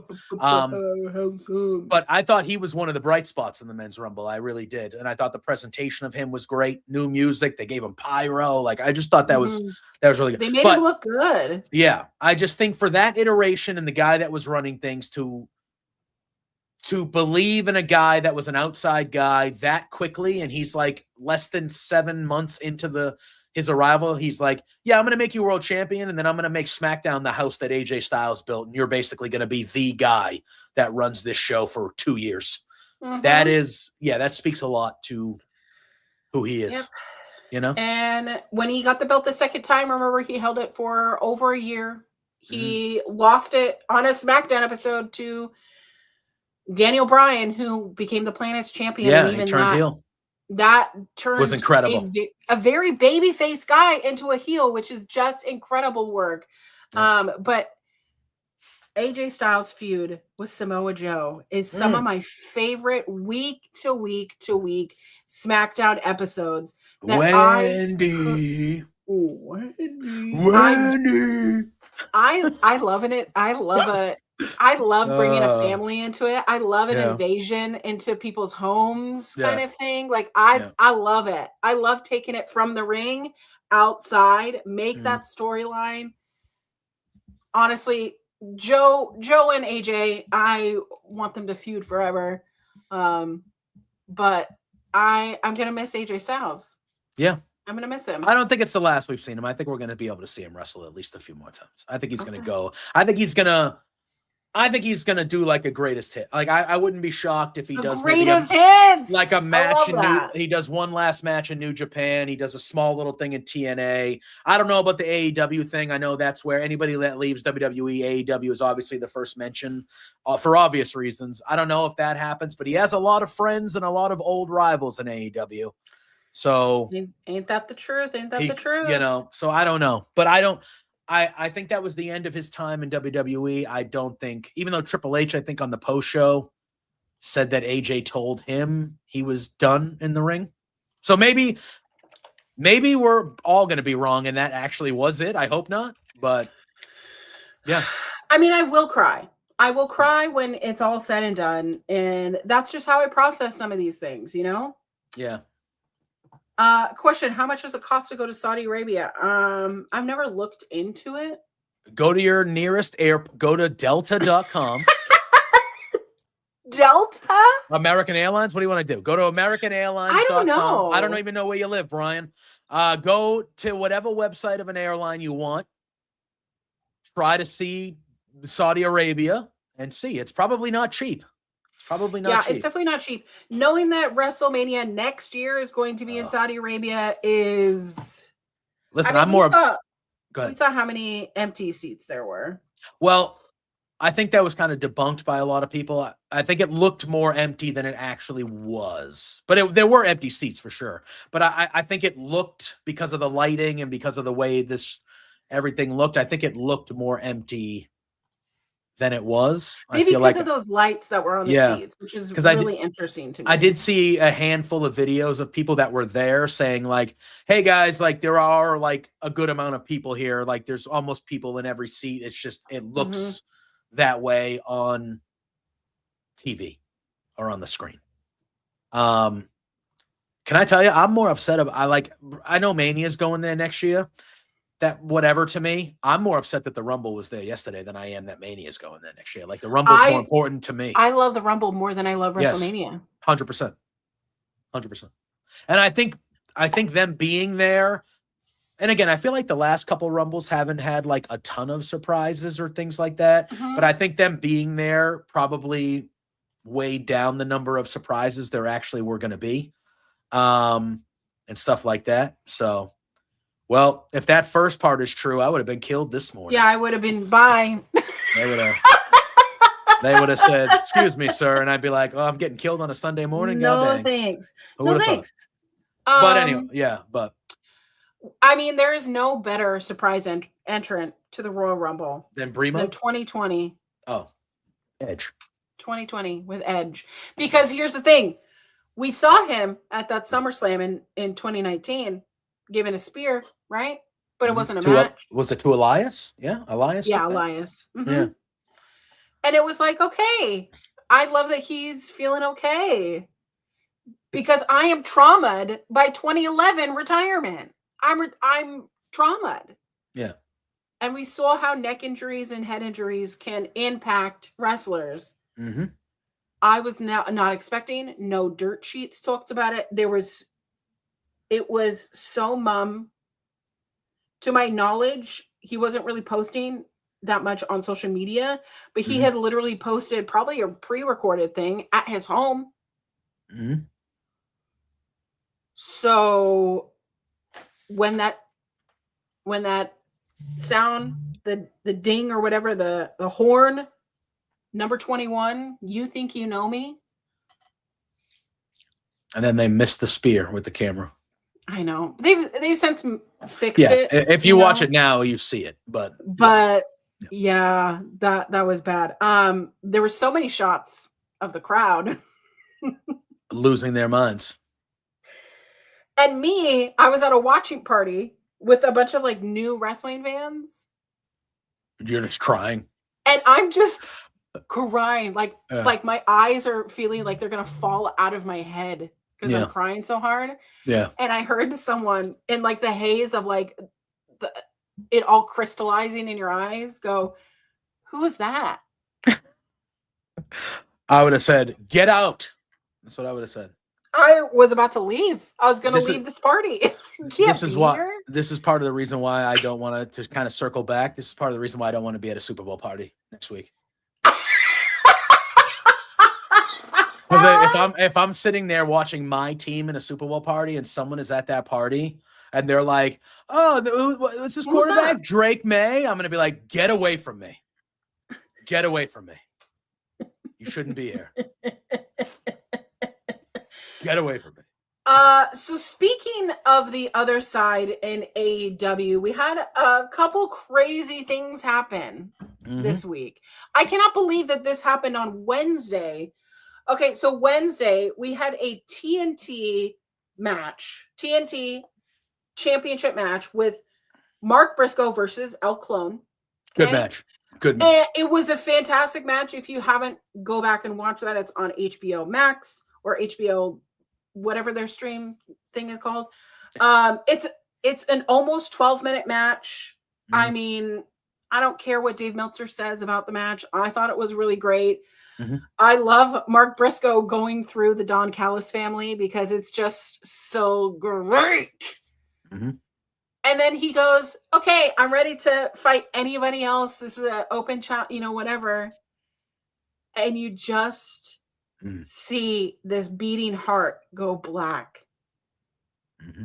And my husband had told me, don't look at Twitter, don't look at anything. Because I was doing some things. Wednesday is also the day that my car decided to. Yes. Okay. $950 later. That sucks.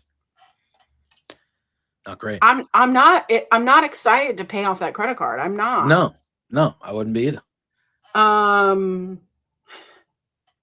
The last 10 months for me have just been on that credit card right now because it's hard. Life is hard. Okay. Anyways, I'm not here to tell you financial woes. Anyways, but here out comes a fantastic theme.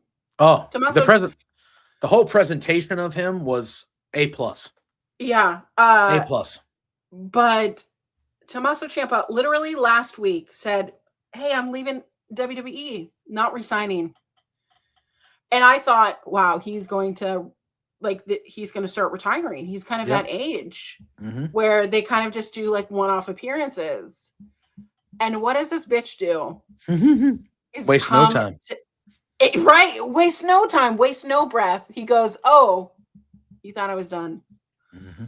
Here he is, Tommaso Ciampa, which I love the timing of everything because people go, oh, yeah, he was in Ring of Honor. Yeah. He was in Ring of Honor during a very weird time in Ring of Honor. But if you want to watch him win a championship and a great championship match, watch him versus Matt Taven. New England boy, Matt title. Taven from New Hampshire. That TV title. Very great match. Yeah. Fantastic match. But yeah, last night we watched Tommaso Ciampa defeat Mark Briscoe to be the new AEW TNT champion. I'm glad I'm a big Mark Briscoe guy too. I like Mark Briscoe. Mm-hmm. I'm glad they did that because I feel like heading into it, I was like, Ciampa should win. He should win that match. He should win the title. And I'm glad they did it. Right. We were watching. I saw the match. I haven't watched the full Collision episode yet because I said, we watched a lot of wrestling earlier in the day with the Rumble. Went over 4 hours long. So I'm going to probably watch the rest of Collision at some point today, this afternoon. But I'm glad they did it. It makes sense. I think he's going to have one hell of a run in AEW. I really do. Absolutely. I love the quote that he said where he was like, look, if I wrestled in the 90s, I'd want to wrestle in ECW.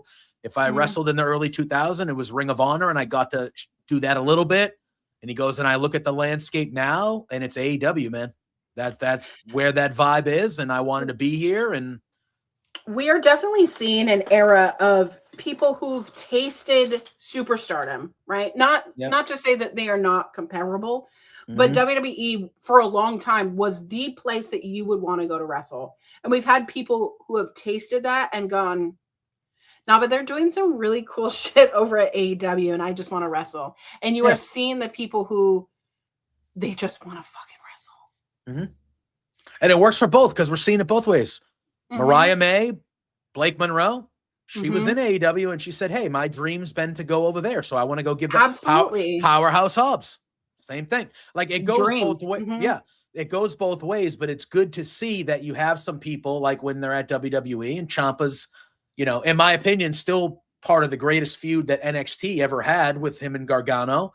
And then they were a great tag team down there. And I don't think they used them really properly on the main roster that often. And he was probably sitting there for the last couple of years since being on the main roster. And he's like, I'm not fulfilled. I know I can still go. I know I want to do things. And he saw an opportunity and why not? It worked. Yeah. And they sure as hell debuted him in quite a way this week. So Tommaso Ciampa is now the 30th guy to hold the TNT championship. In the last 6 months since July, because Adam Cole, bless his soul, had to vacate the title, which puddle of tears. Oh yeah. Puddle of tears.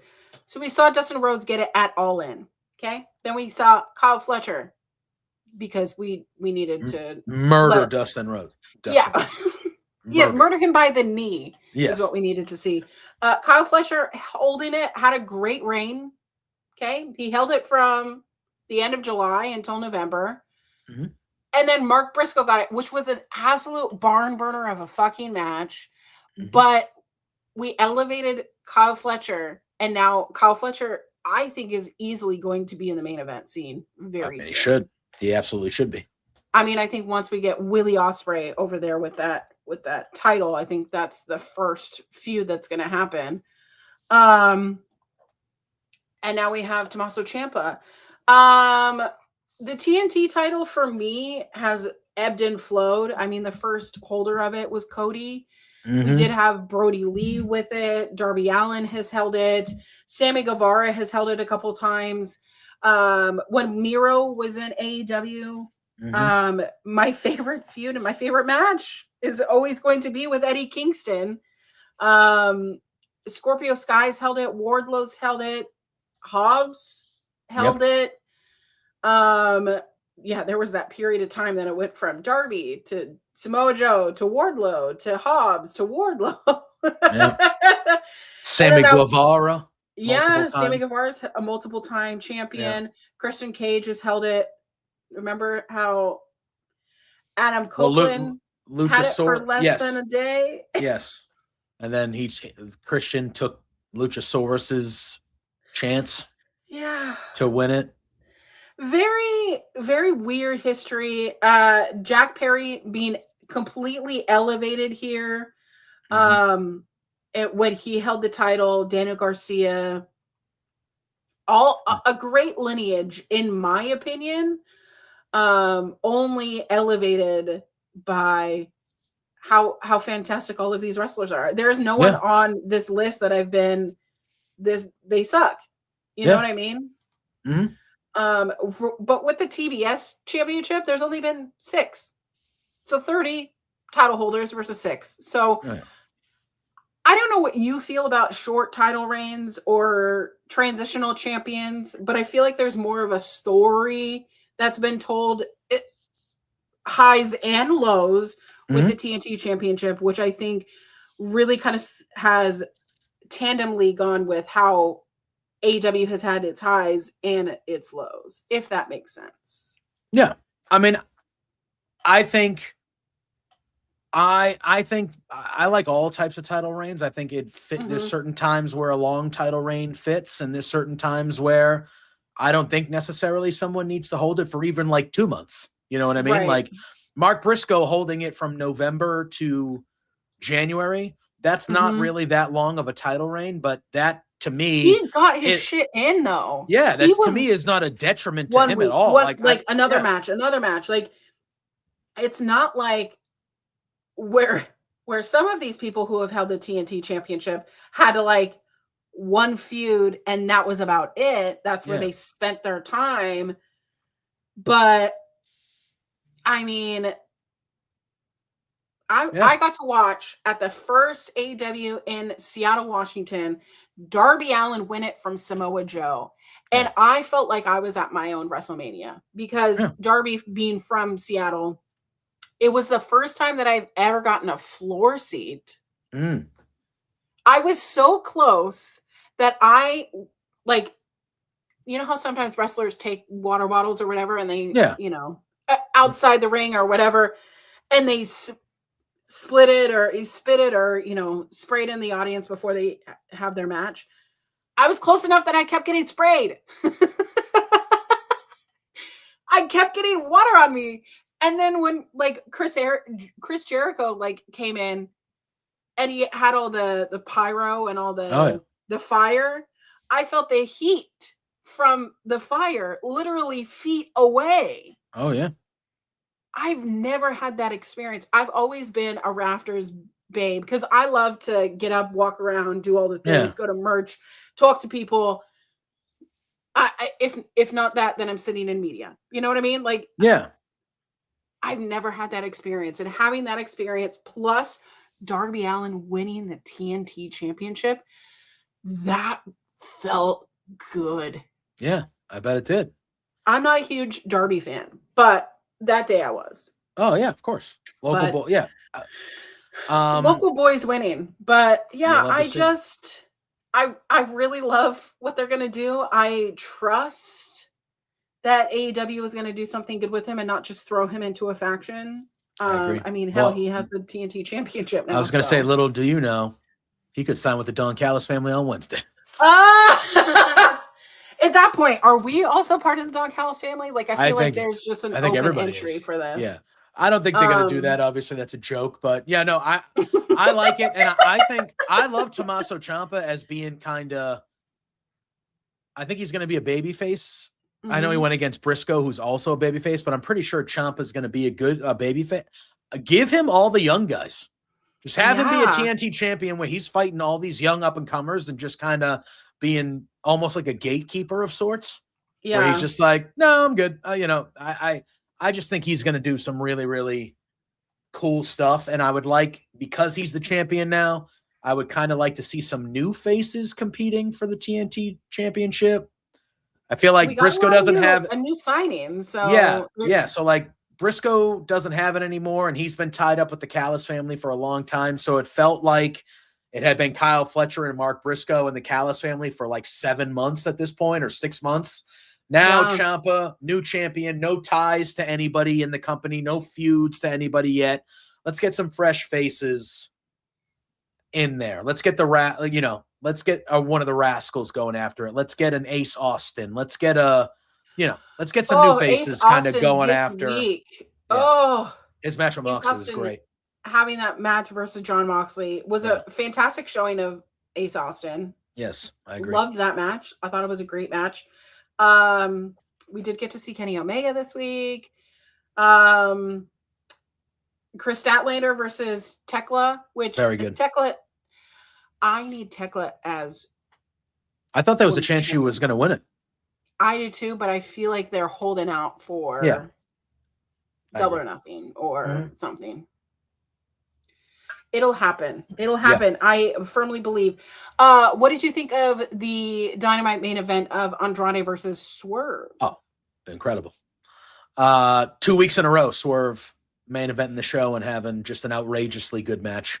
The match with Kevin Knight from a few weeks ago, my God. Right? My God, what a match. What a match that was. I'm still on this soapbox because someone on Twitter was like, Swerve's not a main event guy. He hasn't been in the main event scene for a long time. And that gets me so heated because whatever you believe about Swerve, you're okay. Yeah. But he was literally in the main event of World's End. That guy, listen, everyone's entitled to their opinion, but everyone is entitled to know that your opinion might make you an idiot. And that guy's an idiot. That guy's an idiot. Swerve bulked on this weight, and he still moves like he did 25 pounds ago, but he just looks so jacked and so, just like I feel like a feral coyote or something. Like I just want him to rip the flesh off him. And then you have Andrade, this sex god. I'll tell you what. The match was fantastic. I did not expect Andrade to win it. I didn't expect him to win it either. I thought we were going to get Swerve and Kenny. I thought we were going to get Swerve. I know when Andrade showed up the first time before all the crazy shit happened, they were setting up a feud with Omega. So we are getting back to that. They're having the match at least on Wednesday. Correct. But I thought we were getting Swerve. Can I tell you this, though? As much as that match was, does Hangman just feel like he's just extra? Hanging what? He's in timeout. But like, so what you're telling me right now is that Kenny. Okay, so Swerve fought Andrade. So Kenny fought last week, and he won a match, which then guaranteed that the winner of Swerve and Andrade, which was Andrade, would face Kenny Omega this Wednesday. Right. And I am to believe that the winner of that match will face Hangman for the right. And the winner of that match then will face MJF at Revolution. That is how I feel like this is going. Am I wrong? Am I wrong? You're not wrong at all. So why does Kenny or why does Andrade or why would Swerve have to fight 2 or 3 matches to get to MJF, but Hangman has to fight 1?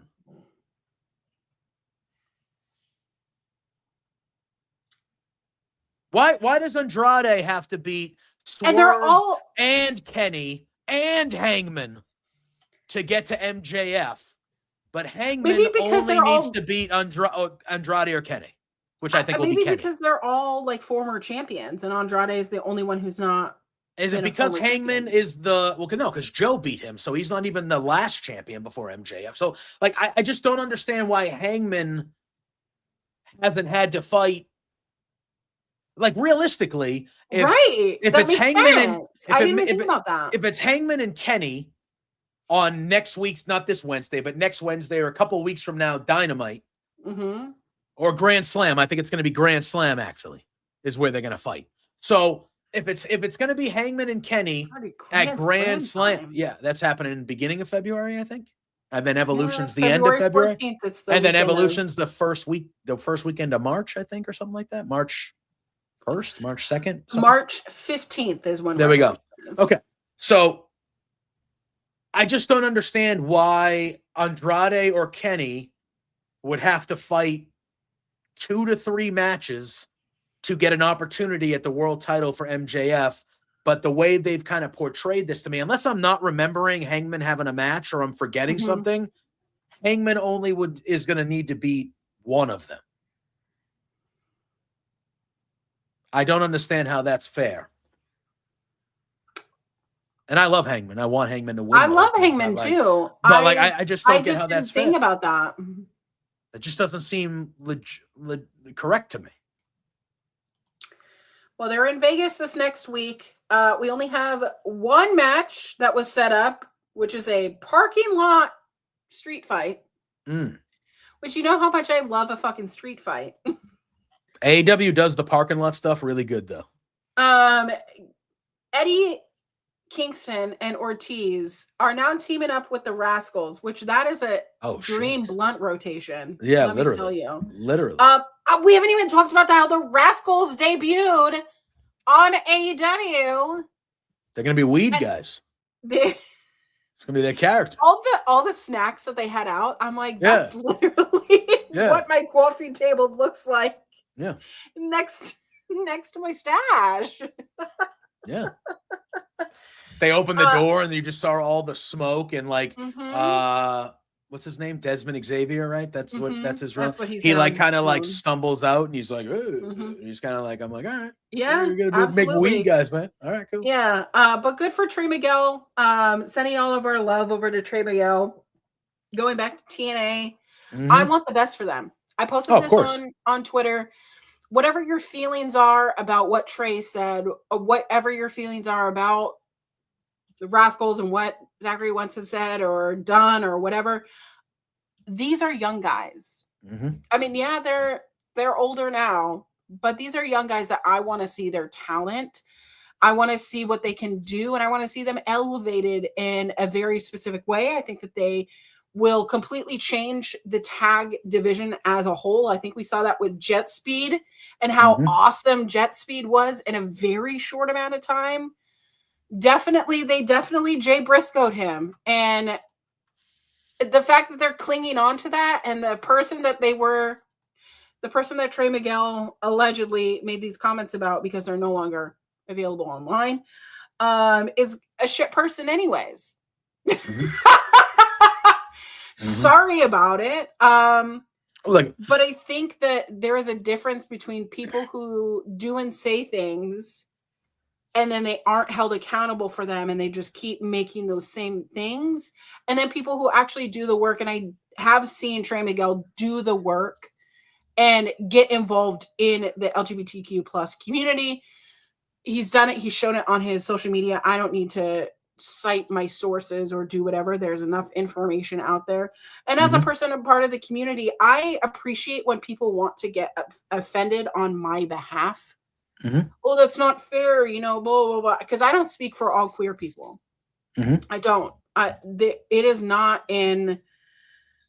We don't live in absolutes here. Like all people would be like this. Because guess what? I love heated rivalry so much that I've probably watched it 50 plus times. There are a lot of people in my community who don't like it and don't think it represents them. And you know what? They are entitled to that opinion, but it's not going to make me love the thing that I love so much enough to watch 50 times. Nevertheless, it's also the thing of the Rascals. They have done some things. Each of them have done things in their lives, but what one or two mistakes does not make the person. I've made plenty of fucking mistakes. Yeah. I am a person that if you're nice to me one time, I assume that you're my best friend. And that has led to a lot of boundaries being crossed or miscommunication. Also, being on the spectrum makes me feel like everyone has good intentions with me, and it's when I get hurt and burned the most that I'm like, oh, maybe I shouldn't have trusted these people, and maybe they can use things that I've said in confidence to them against me, and I get scared that people are gonna like share things about me. But you know what? Who the fuck gives a shit? Mm. Do what you gotta do it well. If you have to apologize, be humble about it. Just say I was fucking wrong, Mm-hmm. and then keep doing your shit. Now, there are certain lines that have been crossed, and I don't see any hope for certain people, especially when it comes to sexual assault allegations and all of that. We want to make this place a better place than when we found it. We want to make it a safer place than when we found it. But man, we have to live in a culture where we can say, okay, you're sorry, prove it. Yeah. Make look at that people, change. Yeah. People can grow. So I'm not like, he was a young kid, and what he said was terrible. I'm not sitting here and saying that what he said wasn't terrible. Correct. He was a young kid. That's not an excuse, but he was a younger kid. He said something not good and stupid. Mm-hmm. It seems like he was somewhat held accountable. It seems like you said, he did the work. There are reputable people who know him. Mm-hmm. And reputable people in the industry, whether it be on the media side or in the wrestler, athlete, whatever side, that vouch for him, and they vouch for the growth he's had as a human, and they vouch and say that is not who he, that's not who he is. And I think that, and again, we have kind of gone into this culture, and some of it is deserving. Like you said, there are certain cases where there are one lines. time is enough. One time is enough in certain cases. But if you don't allow people to be, if you don't allow people to grow, you don't allow people to learn from their mistakes, then there's, like Clown says, there's no reason for them to actually try to be a better person. Right. And at the end of the day, we want everyone to be a better person. So right. That's the whole thing. At the end of the day, we want people to be better people. We want them to go, oh yeah, I fucked up. I got to make this change, and then move on from it. I just think it's weird to be in the same world where Sammy Guevara, like, we're going to keep bringing up the past of Sammy Guevara because that's how life happens, right? You have consequences to your actions. But it's the fact that I don't think the same person of Sammy Guevara that he was when he said on that podcast that he wanted to Sasha Banks. I think that we've seen him grow. And here I'm a Sammy Guevara hater from day one because he's just that little shit kid, you know? Of course. But he's such a great heel, and that's fantastic work. But we've seen him put in the work.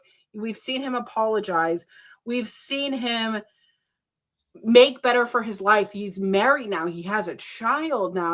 I'm not saying that excuses things, but it shows that the company still trusts him. They believe him. They believe that he deserved a second chance. He went to he went to like media training or whatever. Yeah, something like behavior. Like there was like actual statement from the company that says, we recognize this. He's going to training. He came out. He said, hey, that was really fucked up and wrong. He's talked about it numerous times. We get it. He's allowed on television. But Trey Miguel is not. Again, this was clearly it's above AEW. It's a Warner Brothers thing. They did, like you said, they did the same thing with Jay Briscoe, which you had people vouching for Jay Briscoe, like saying he's not that same guy. We get what he said was bad, but he's not. It's not that, and it just feels like everybody was upset about the situation. They want to make an example of him twice. And they want to make. Yes, but at the end of the day, I'm glad TNA was like, hey man, we know who you are. We believe in you. Like, if you want to come here, because he was, and I get it was fresh to him, and I'm sure he was really low and not feeling great about it, but he was talking about how he was stepping away and just not going to wrestle. He was anymore. just gonna be done. And that is so and these guys, they're not old guys, they still have careers that they can make for themselves. And I just want them to do good, be good, and make this place better. Yeah. And TNA is gonna, It looks like they're going to make him a focal point of the main event picture. He's going to be able to still do his thing, and he seemed to be kind of rejuvenated, and he looked happy when he debuted in the Feast or Fired thing they had there. I'm just glad that he gets to have an outlet where we're going to be able to watch him wrestle every week, and he's going to be able to do the thing he loves. And like we saw, I mean, hopefully down the line, maybe he does end up back in AEW at some point with his buds, maybe that we'll see, but at least he's out there back in TNA, being able to do what he loves and being able to be in a platform where the people that support him and the people who like his in-ring work can watch him go, because he's very good. He's very good. So absolutely. Well, I feel like we could keep going. We probably could, but we have reached 2 hours. How do you feel about our first episode? I feel like it was good. We spent the first hour talking about anything but wrestling. But that's what the show is going to be. But I think that's good. I think that gives kind of the people that have been with us in the chat all day, which we appreciate, and the people that might be viewing this, on YouTube or whatever later. We appreciate you all being here too. I think that gives people a good vibe, because it's going to be mixed. We might not go a full hour without talking about wrestling on every show, like in a row, but like I feel like we are going to jump around, and we are going to talk about wrestling, and then we're going to talk about this and that and this and that. And I think it was a fun, successful kind of. I'm going to say the word wrong. Is it four-way? How do you know what I'm trying to say? No, I have no idea. Right, well, then I cut that shit out. Cut that shit out. Someone unclip that. That never happened. Soiree? Is that it? Soiree? That sounds really cute. Is that the right word? I'm very into that. Soiree? I'm not a smart man, people. I just know my shit. But yeah. But anyway, no, I think it was a very successful, fun show. I had a lot of fun. So thanks for joining us for the show. JPJ, where can we find you? Yes, finally. It happened during the Royal Rumble yesterday when we were on air together. But after 3+ weeks, I got my Twitter account back. Woo! Bless. So you can follow me at JPJ Loves Gaming on all social media platforms. I'm also on Twitch, where I'm kind of showing this over there as well. We've been live, but I stream a lot of video games. I play a lot of mainly sports games, but I do that. Like I said, Thursday nights, 8 p.m. Eastern time over on Love Wrestling CA, me and Pluggo, Between Two Beards. And then you can find me with our mutual one of our mutual best pals, Jose, on the air every Wednesday night on bodyslam.net. We do a show called Dynamite Up, where we review AEW Dynamite. So that's where you can find me. Well, you can find me anywhere there is social media _queer auntie, because I am the only queer auntie you need. I go live usually Thursdays through Mondays, where Monday is a pre-recorded stream. As I mentioned, that is my Peak Millennials podcast. It is a non-wrestling podcast, but I still think that you should go and watch it. I also have a podcast called Collins on the Rocks podcast. It's over on my channel. This last week, we talked to Minnie Portable. We went down the WrestleMania card. I got to know her a little bit more. A very truncated show. It was a very dip and go. So I'm hoping to have her back on the channel. Go ahead, support that show. I got to make clips for that. But the week before, we had Amber Nicole. No, yes, that's Amber Nicole. Why is my brain disconnecting? But she is a fantastic photographer, works a lot of AEW and some WWE events. Fantastic work. Found out that she's a doctor by day. Wow. All right. That's pretty good. Has a PhD degree. Yeah. Wow. Damn. So smart person. Yeah. And it hangs around with all these fucking wrestlers. Whatever, man. Whatever. But go ahead and check those out.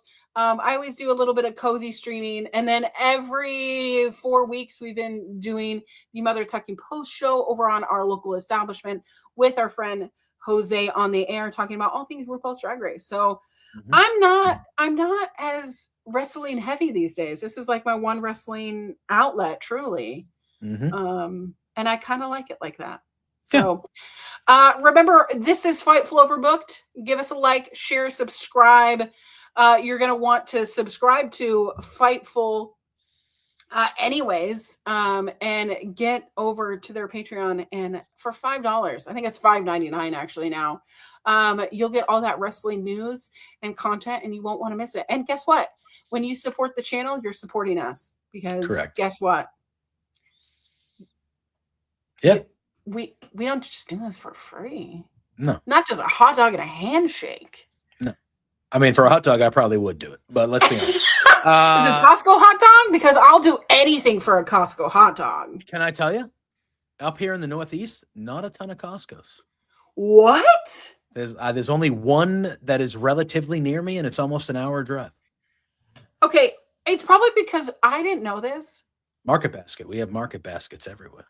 Costco originated in Kirkland, Washington, which is Oh, literally my next town. Do you have a lot of? You must have a lot of them over there. So I currently now live in a town called Bothell. So it's outside of Seattle, right? Yeah. It's a good 30-ish minutes outside of Yeah. Seattle. Suburbs, right? Mm-hmm. There's Woodinville. There's a Costco. Kirkland, there are 2 Costcos. Wow. Linwood, which is literally up there, 2 Costcos. Are they all superstore? Are they all these huge ass superstores? So there's a business Costco, like a business center Costco in Linwood, Alderwood Mall area. It's a business center Costco. So if you have a business, you can get even more things in bulk. Fair enough. But they also have like a retail one, which is right next to the mall over there. And it's impossible to find parking. Sounds about right. So literally I have a Costco every direction of where I live within 15 to 20 minutes. Nice. I like it. It's so great. I love Costco. I think my Costco membership card is over here because I left it on the counter. Don't know where it is now. Oops. Anyways, join us here. This is not a Costco podcast, but join us whenever we go live, because you're not going to want to miss it. Over on the Fightful Overbooked, you have In the Weeds that goes live Monday, Wednesday, Friday. They talk about everything and anything in between, because they do go in the weeds. On Fridays, as you can tell by when we first started the show, you have, excuse me, I accidentally put the intro as the wrong intro. Oh, fair enough. Yeah, that's coexisting with Rob and Maggie over here. I just am reminding myself that I need to remove their outro, because that's not us. No. But we do love our friends over at Coexisting. Lots of other things going on here on the channel, so you're going to want to stand by. Have a good week. Be better people. Let's go coast to coast, shall we? Bye. Bye.